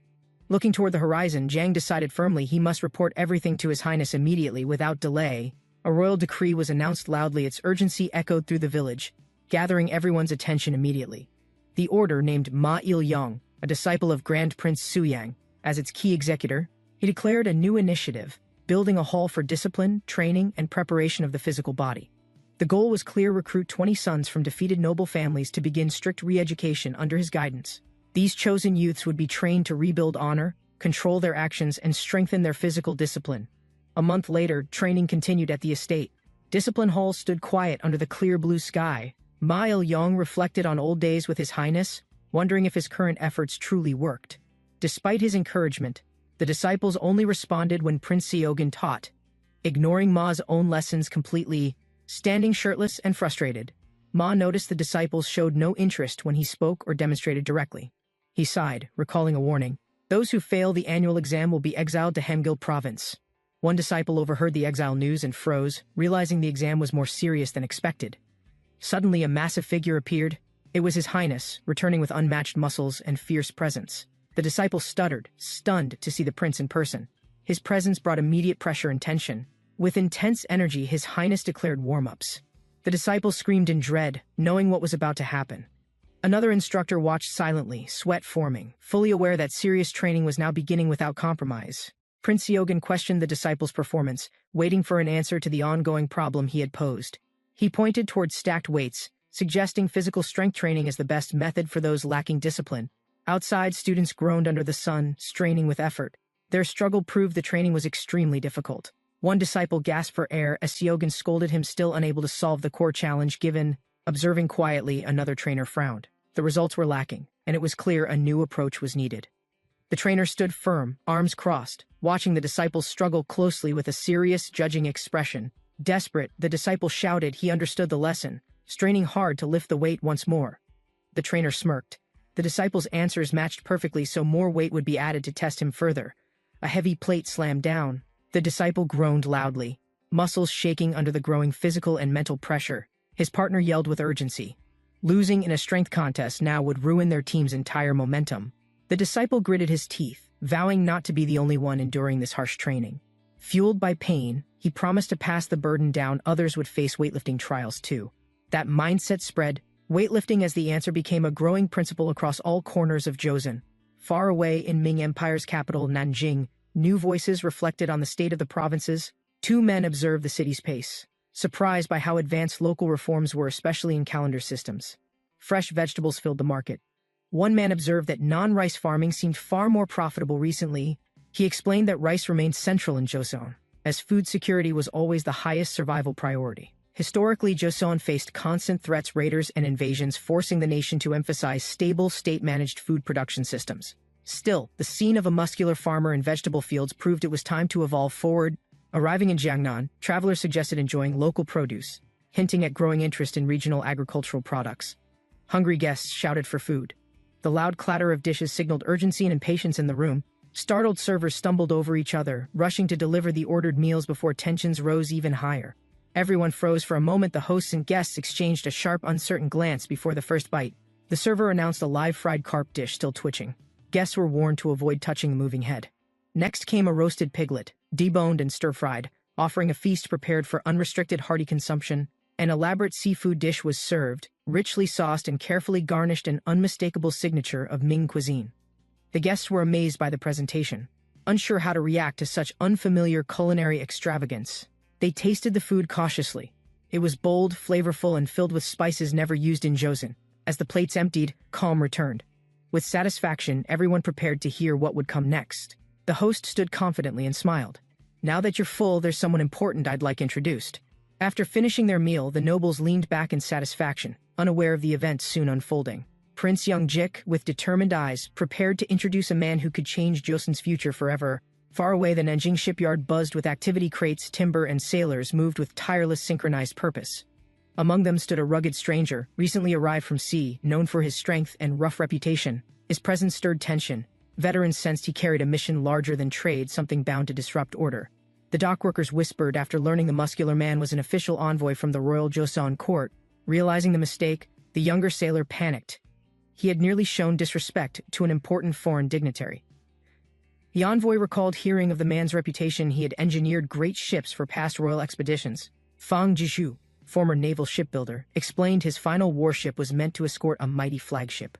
With warships retired, he now built merchant vessels, quietly making a living beneath the shadow of greatness. Fang Jishu was startled by the prince's question, unsure of where the conversation was heading. The prince asked if Jishu had experience with other ship types. Curious about his broader knowledge, Jishu admitted he'd learned extensively through hands-on work, driven by deep fascination with various regional ship designs. He proudly listed models he contributed to Fujian, Guangxi, and Guangdong ships, each reflecting regional function and design evolution. Noticing Jishu's passion, the prince proposed, "Why not bring those skills to Joseon for new development?" Fang Jishu passionately declared his dream, constructing massive ships capable of mastering the harsh, open ocean. He refused the idea of downsizing. Smaller ships, he believed, couldn't match his ambitions or skills. The prince remained calm, noting how engineers shared one trait: unyielding pride regardless of nation or environment. He quietly revealed a new sketch, a compact boat designed for rowing and sailing in shallows. Jishu was surprised to learn the small craft could outperform large ships in daily fishing efficiency. The sketch revealed a single-mast vessel slicing cleanly through waves, compact, yet powerful in performance. The prince acknowledged Jishu's pride, but challenged him to redefine greatness through strategic, efficient engineering instead. He argued that building a better small boat was no less noble than creating a giant warship.